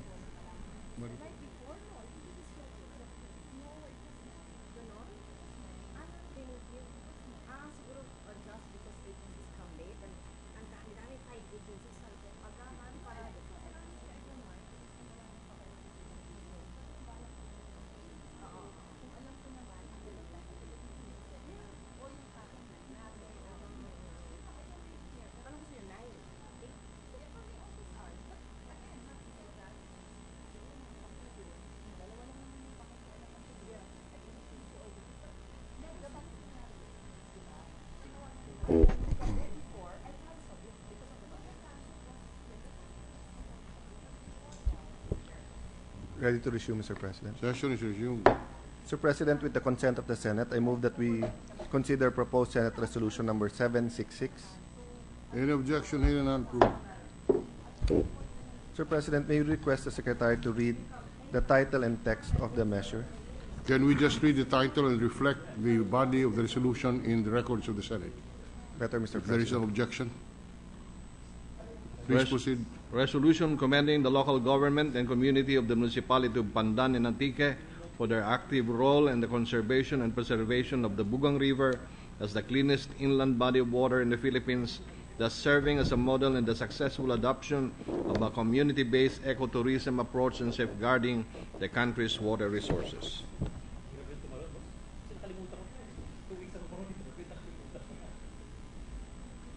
Mr. President, I move that we approve proposed resolution number 766 subject to style. So resolution approved. Mr. President, may I request that all senators be made co-authors of this measure? So made. All senators are co-authors. Mr. President, may I move for a minute suspension to allow the senators to congratulate the representatives of the municipality. Mayor Tan is here with us today, and to join us for photo opportunities. All right. Session is suspended.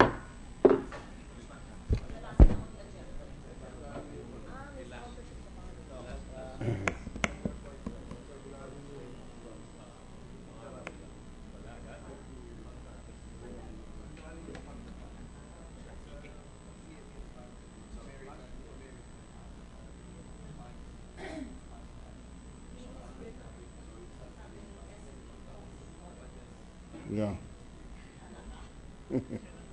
Yeah. Yeah. It's the cleanest river, but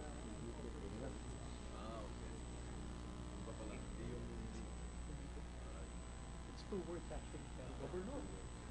Governor. Bakit yung governor? tapos si Governor. Governor, ayaw mo kaya. Governor Antique. Kasama dati. Forever.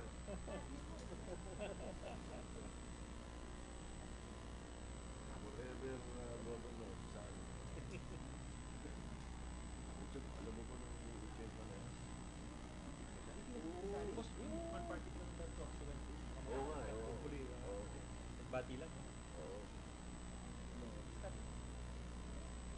Kasali. Galing yung henerosyon nila. Inaabot ko yan, 1992. Kami nila Edja. Sila UP pa boss. 80s pa. Namin ang... Sa UP. 50s. Magagapan ko. Tapos sa UP. Naabot ko pa yan doon. Governor yun doon.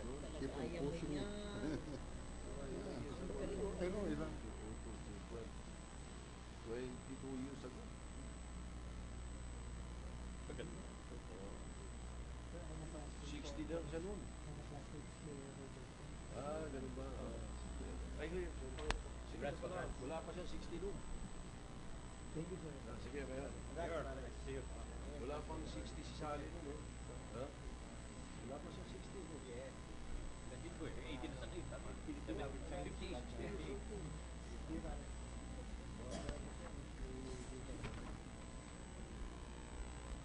Ready? Ready boss?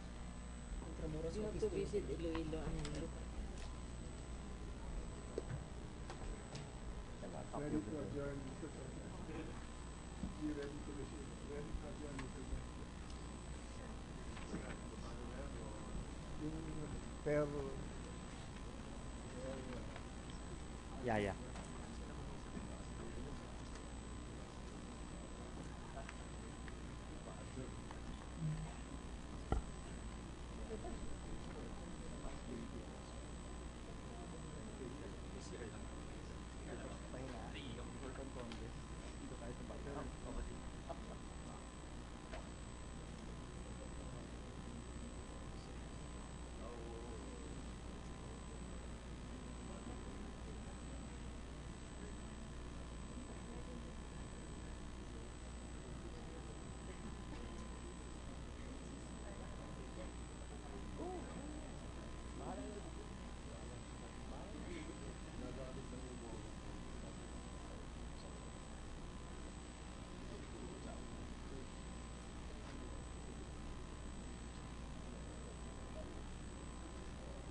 happening? Okay. Sabihin mo doon, ha?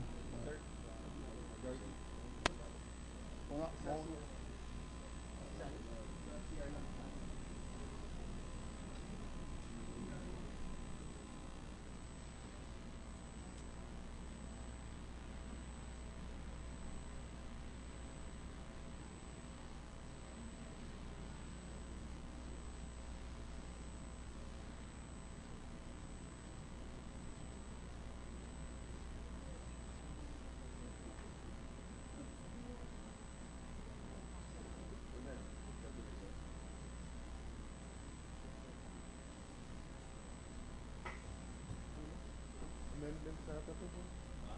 Amendments na. Amendments na. Hindi ko na bayan.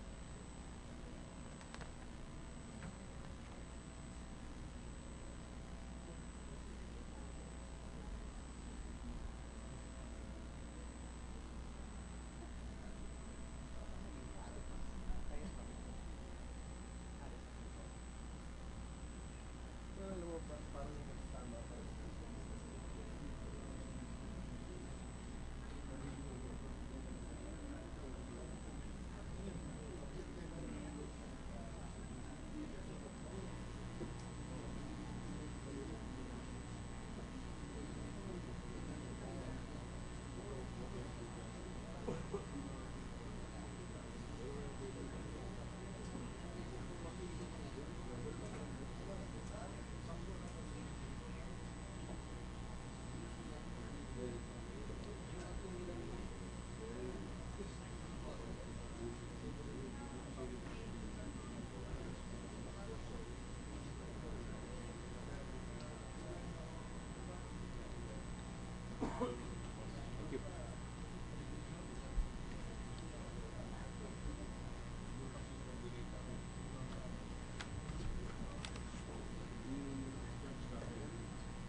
Paano to? Re-resume dahil pangalawang beses na.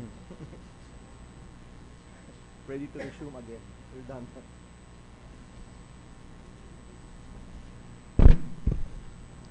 Session is resumed. Sir President, I move that we resume again consideration of Senate Bill number 2282 under Committee Report number 56. This is the Fair Competition Bill, Mr. President. Consideration of the measure is in order. Sir President, the status of the measure is that we are in the period of individual amendments. May we recognize both the sponsor, Senator Aquino, and to propose amendment, Senator Angara. Senator Aquino, the principal sponsor, is recognized to propose amendments in the spirit of individual amendments. Senator Sani Angara is recognized. Thank you, Mr. President, Mr. Majority Leader. Would the good sponsor accept some amendments which would be much shorter than the interpellation? Gladly. Yes. Gladly, Mr. President. For the record, we will be using the amended copy as of September 17, 2014. Yes, Mr. President. Yes, Mr. President. Please proceed, Senator Angara. Thank you, Mr. President. The first proposed amendment is on page 3 of the bill, line 13. This is referring to competition, the definition of terms, Section 4, definition of terms, 4E. Line 13, after the semicolon, to include the phrase, for clarity, an entity that controls, comma, is controlled by, comma, or is under common control with, comma, another entity or entities that are otherwise not able to act independently of each other, comma, shall not be considered as competitors for purposes of this section, period. Mr. President, is that in letter E? Letter E, after the definition of competition, after the word market, semicolon, Mr. President. May I have that again, Mr. President? Yeah, sure. Mr. President, so it will read, competition refers to the process by which economic agents acting independently in a market limit each other's ability to control the prevailing conditions in the market, semicolon.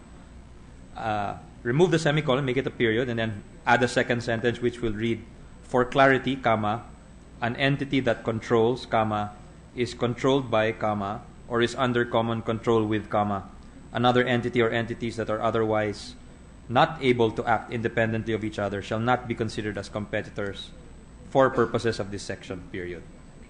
The reason for the amendment, Mr. President, is I think it's widely accepted that commonly controlled entities are not competitors, and therefore they cannot really commit anti-competitive practices.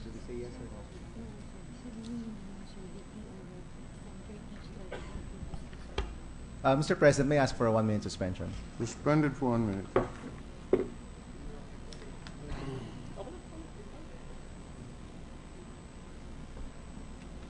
Session is resumed.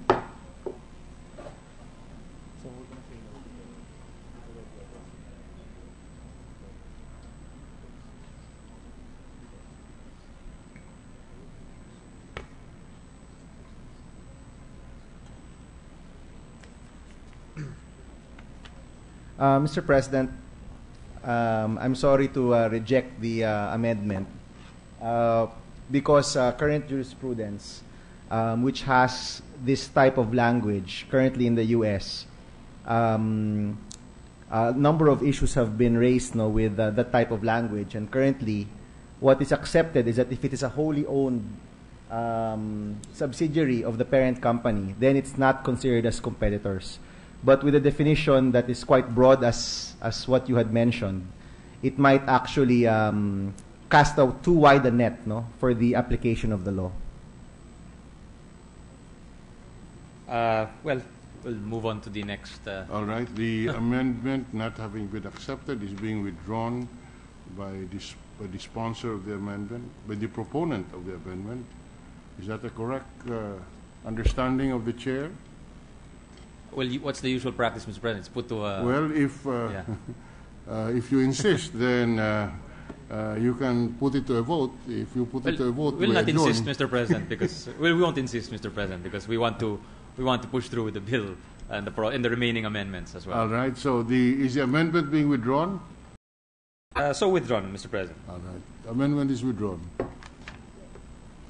The next amendment, Mr. President, good sponsor, is on page 4 of the September 17 draft, line 16. Page 4, line 16. Yes. This is the section, subsection L. Mergers. Referring to mergers.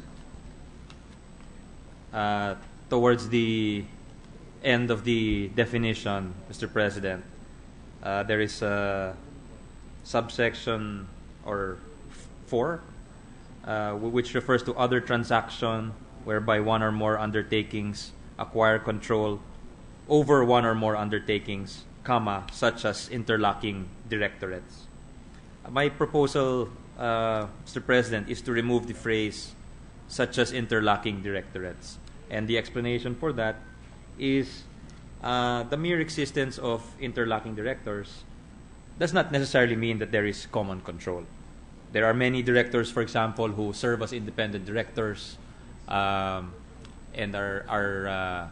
they serve independently of each other. You know, it just so happens that they serve on these corporations.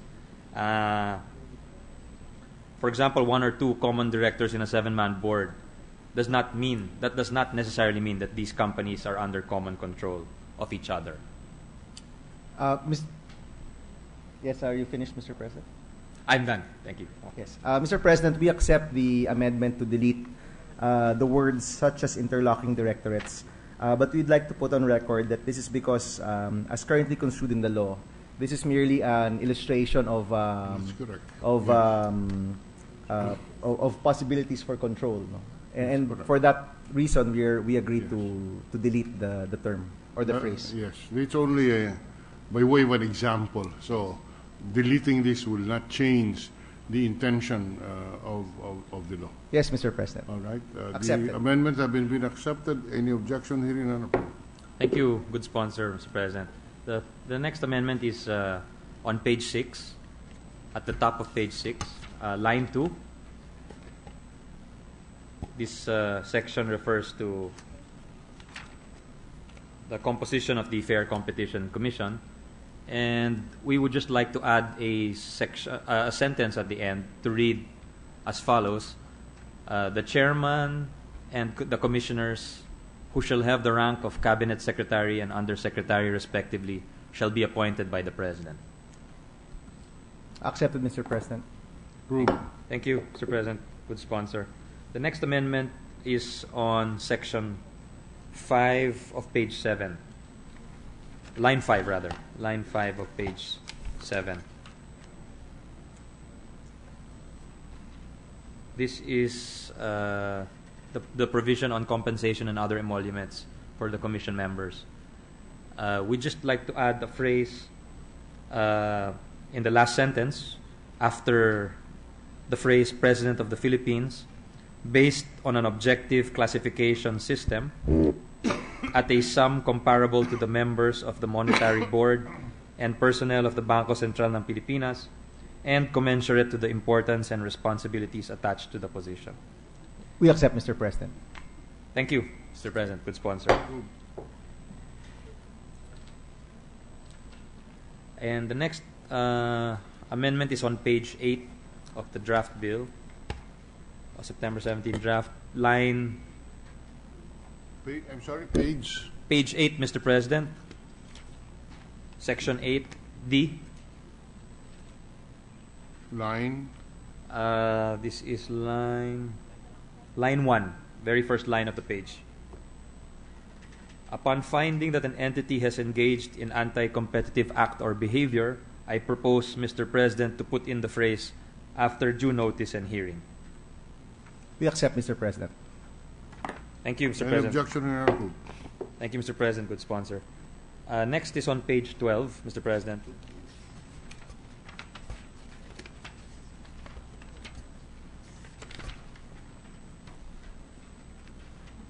Page 12, line 12. Page 12, line 12. Hindi na similar agreement. It's exclusive. Okay. This is line 12.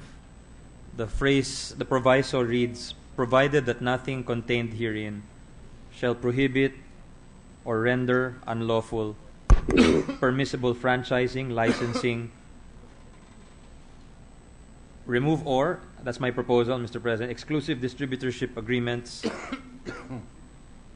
or exclusive merchandising agreements. So we would remove the or between licensing and exclusive and then add a phrase at the end, or exclusive merchandising agreement. Agreements.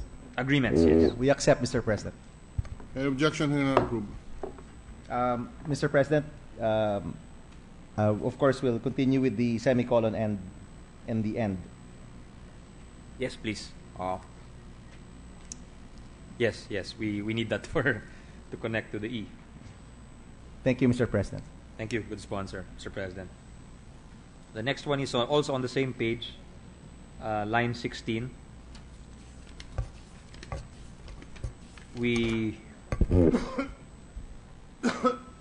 Page 12, line 16. We would like to insert a proviso, which would read as follows. Provided, further, that nothing in this act shall prohibit an entity that has market dominance from taking any step which has a reasonable commercial justification, or represents a reasonable commercial response to the market entry or conduct of a competitor, in a manner not specifically prohibited by this act. I'm sorry, Mr. President, we cannot accept the amendment. Thank you, good sponsor. Is the proponent there withdrawing the amendment? So withdrawn, Mr. President. Withdrawn. Mr. President, now can we go to page 13, good sponsor, Mr. President. This is line 15C at the bottom of the page. 15C. 15C, line 15C. This refers to the 30-day period. Rather than, this is more probably a question of style more than anything, but rather than it shall be understood that the Commission has no objection to the proposed merger or acquisition, it will read, it shall be understood that the merger or acquisition shall be deemed approved by the Commission and the parties may proceed to implement or consummate it. Accepted, Mr. President. Approved. Thank you, Mr. President, good sponsor. Next is on the following page, page 13A.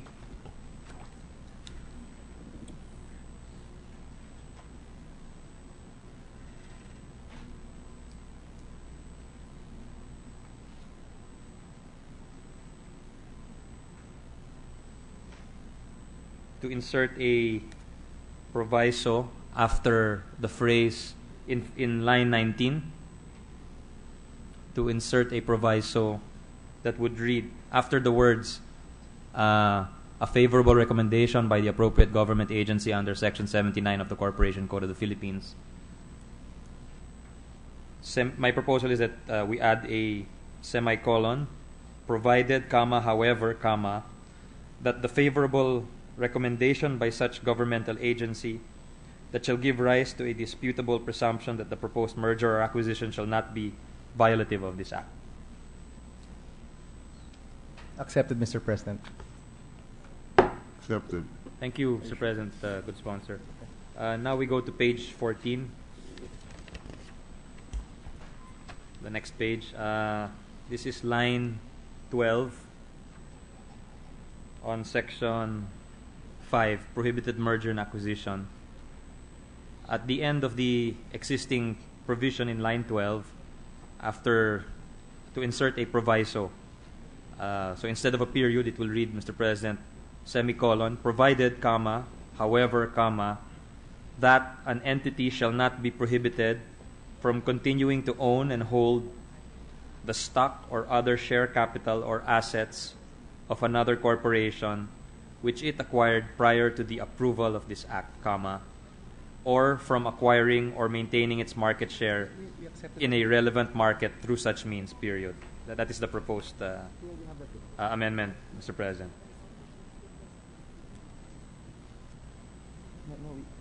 1 minute suspension, Mr. President. No, we accept that. Suspended for 1 minute.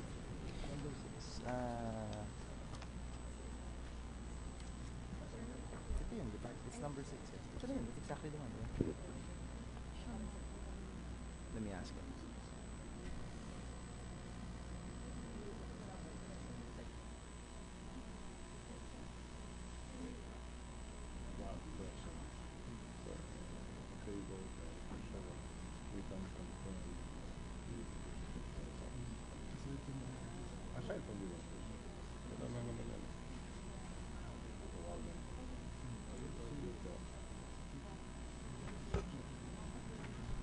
Ready to resume, Mr. President.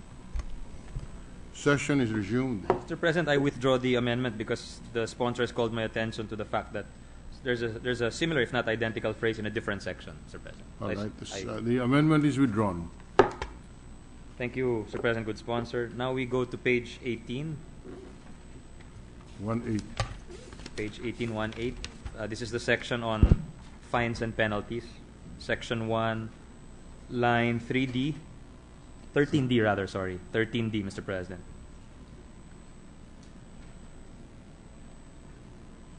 The administrative fine is based on 5% of the entity's total turnover. The phrase used is total turnover, Mr. President. I proposing amendment to replace that with the words gross income. That's the proposal, Mr. Could you President. repeat that, Mr. President? Gross income. So, in any investigation under Chapter 3, the Commission may impose on any entity found to have violated the said sections an administrative fine of up to 5% of the entity's total turnover in the preceding business year. Rather than use the phrase total turnover, we propose gross income because that's, from our perspective, it seems to be a more exact or precise term, Mr. President. 1 minute suspension, Mr. President. Suspended for 1 minute.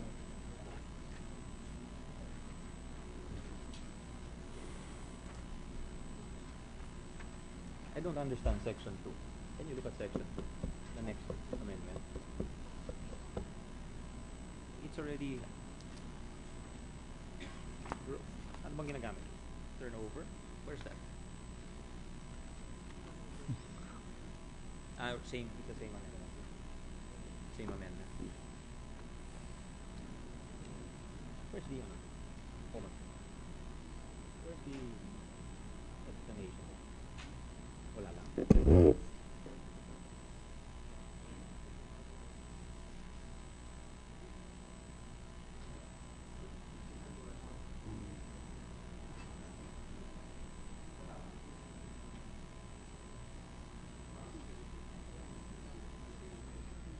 We're adopting the definition.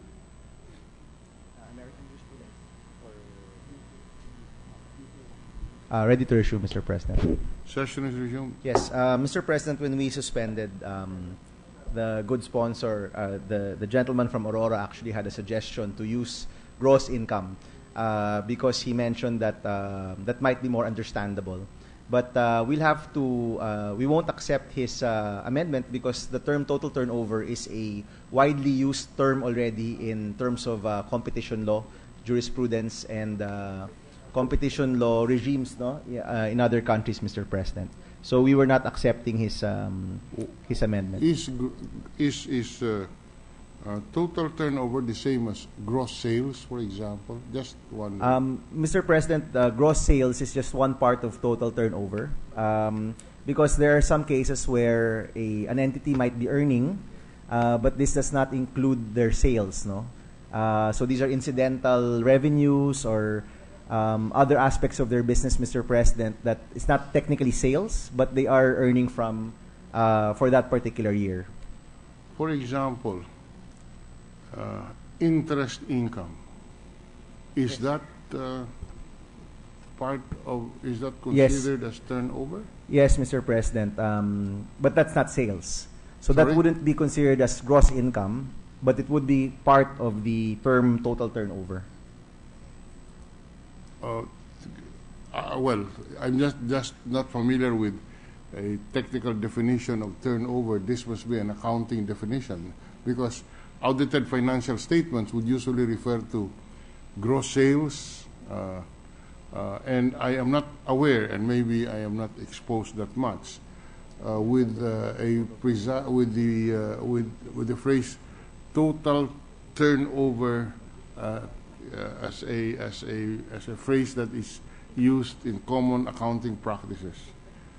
Okay. Mr. President, could we maybe we could propose total receipts instead? What do you think, Mr. President? I'm just raising the issue as to whether or not total turnover has a precise definition, because that's 5% of the total turnover. Turnover means sales of goods, means what? All income, Mr. President. Total turnover refers to all the income of the entity, as opposed to sales, which just refers to their main business, which is when you say gross income, is that more precise than total turnover?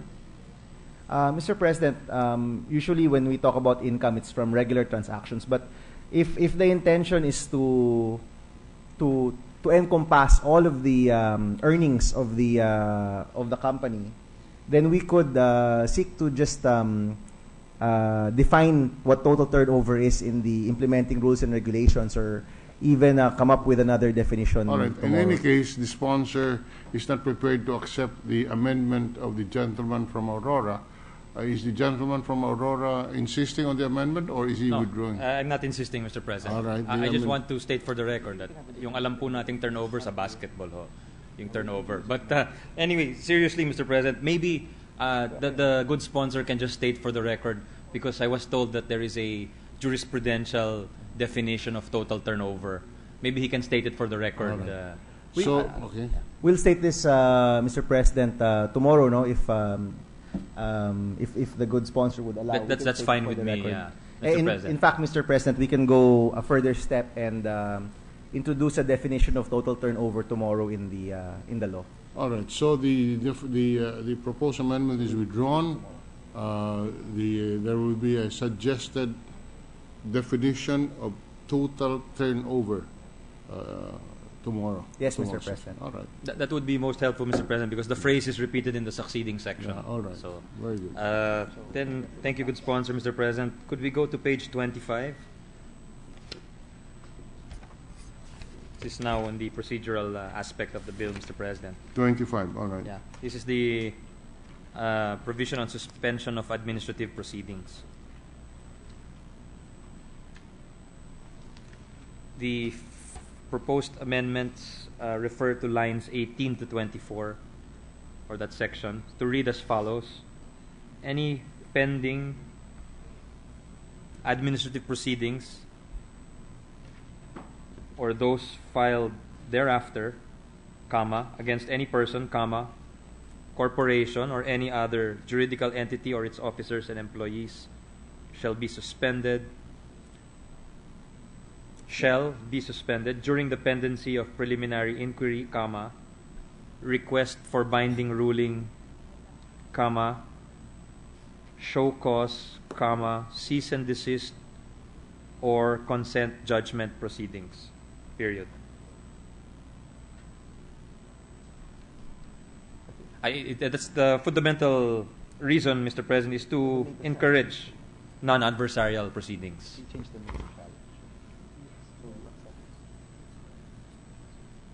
Mr. President, we accept.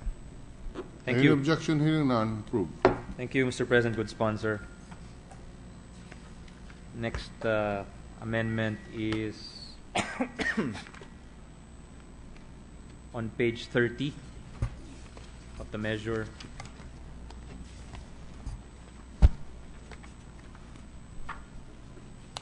On lines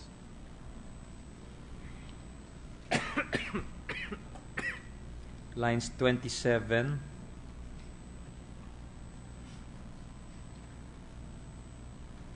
on measurement of damages. This is section 18, measurement of damages. I propose that we delete the same, Mr. President.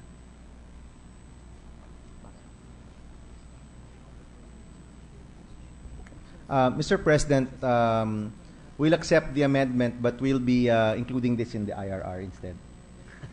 Okay. All right. So the amendment is deleted. I'm sorry. Section 18. This is section 18, Mr. President, on page 30. On page 30, lines 23 to 27 is hereby deleted. And the Secretariat is instructed to make the adjustment on the numbering as a matter of... Thank you, Mr. President. Good sponsor. Now on page 31, the provision on immunity from suit. Line 9, or the end of the provision, we propose the insertion of certain language to read as follows.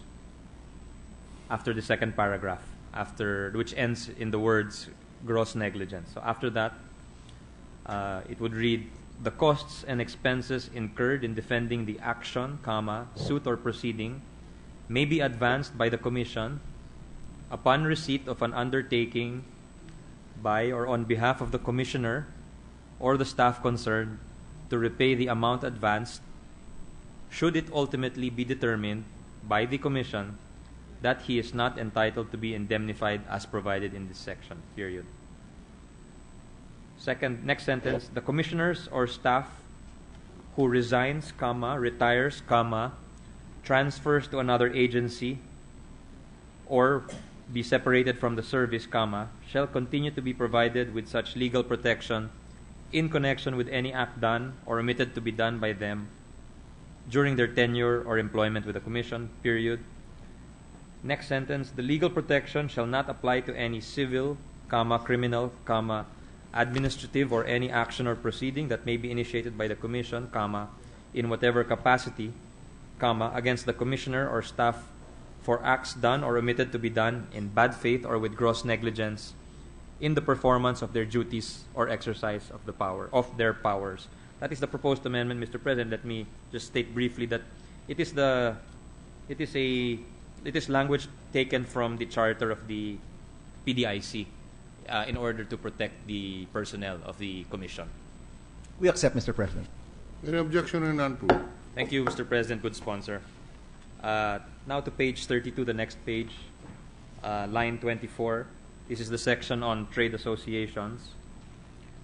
We propose a proviso at the end, after the words justify any violation of this act, period, provided, however, that it shall not be illegal to use the association as a forum to discuss or promote quality standards, efficiency, safety, security, productivity, competitiveness, and other matters of common interest involving the industry, period. That's the end of the proposed amendment, Mr. President.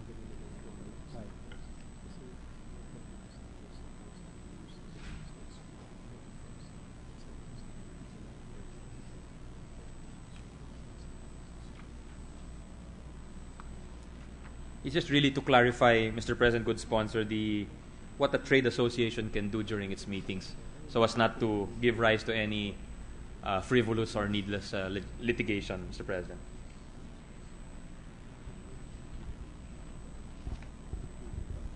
Mr. President, may I suggest an added phrase? Of course. Yeah, could we put in good faith there, Mr. President? Maybe in the end? That's acceptable, Mr. President. So where will the good faith be inserted? Can the proponent of the amendment? Yes. Senator Angara, can you now read it? Read the amendment with the phrase "in good faith" being. Just to clarify with the sponsor, if the phrase "in good faith" would be inserted. Maybe after forum and before to discuss. That's acceptable. So it would read, Mr. President, provided with the addition of the phrase by the good sponsor, it will read, provided, however, that it shall not be illegal to use the association as a forum to discuss in good faith. Yeah, that's acceptable, Mr. President. In good faith, and please continue. Or promote quality standards, efficiency, safety, security, productivity, competitiveness, and other matters of common interest involving the industry. Mr. President, 1 minute suspension, please. Before we do that, these minority leaders recognized. Thank you, Mr. President. Before you suspend, might as well discuss the phrase "in good faith." Subjective masyado, Mr. President. Is it very difficult to place in a law? In good faith. It's very subjective, I believe. Anyway, I concur with the suspension so that they can discuss it. Suspended for a minute.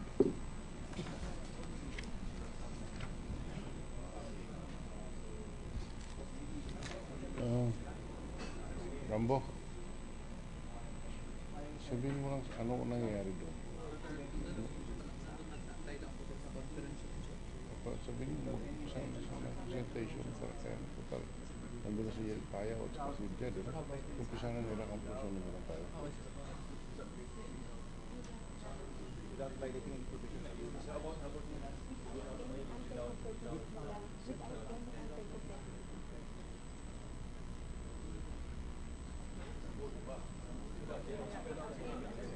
Sana si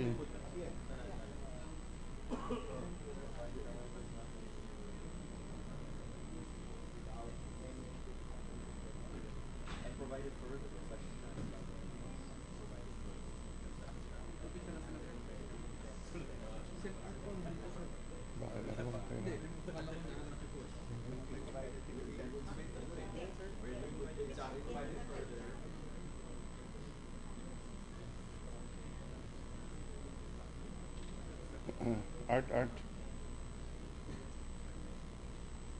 Sino? Pwede ka bukas 9 o'clock sa CA.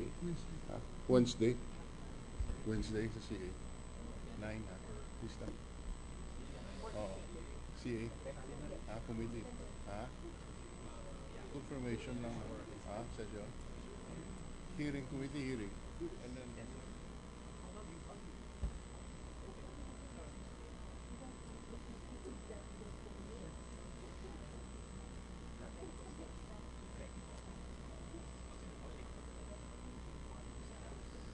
Ready to resume, Mr. President. I will gather, Senator. Yes, session is resumed. Mr. President, we withdraw earlier amendment in line with the manifestation of the good minority leader that in good faith would be a vague phrase, and could we provide new language to read as follows, Mr. President. This was agreed upon with the sponsor and Senator Soto, the minority leader. Provided, however, that it shall not be illegal to use the association as a forum to discuss or promote quality standards, efficiency, safety, security, productivity, competitiveness, and other matters of common interest involving the industry, provided further, that such is done without any anti-competitive intent or effect, period. We accept, Mr. President. Approved. Thank you, Mr. President, good sponsor. And the last proposed amendment, the body will be happy to hear, is on page 36. This is the repealing clause, section 6.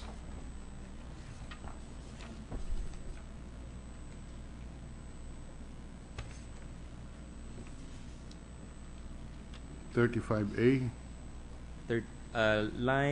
36, line 3F, Mr. President. Okay, yes. It is a list of the laws which are repealed insofar as they are inconsistent with the provisions of the Act.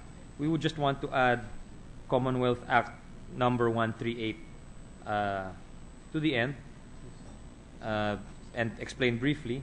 Commonwealth Act 138 imposes a barrier to entry, prescribes a price differential in favor of domestic entities, which is inconsistent with the policy objectives of the Act.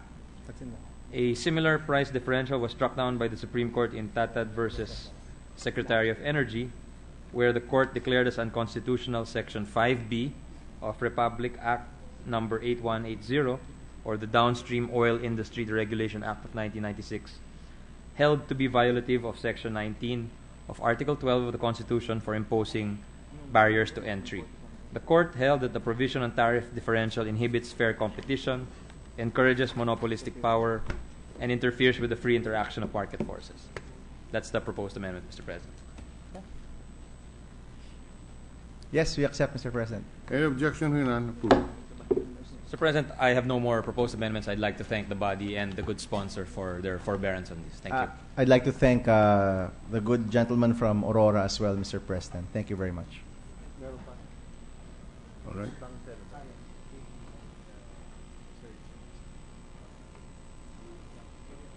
Mr. President, I move that we suspend consideration of Senate Bill number 2282 under Committee Report number 56. Consideration, the measure is suspended. Mr. President, I move that we adjourn the session until 3 o'clock in the afternoon, Tuesday, September 23, 2014. The session is adjourned until 3 o'clock in the afternoon of Tuesday, September 23, 2014.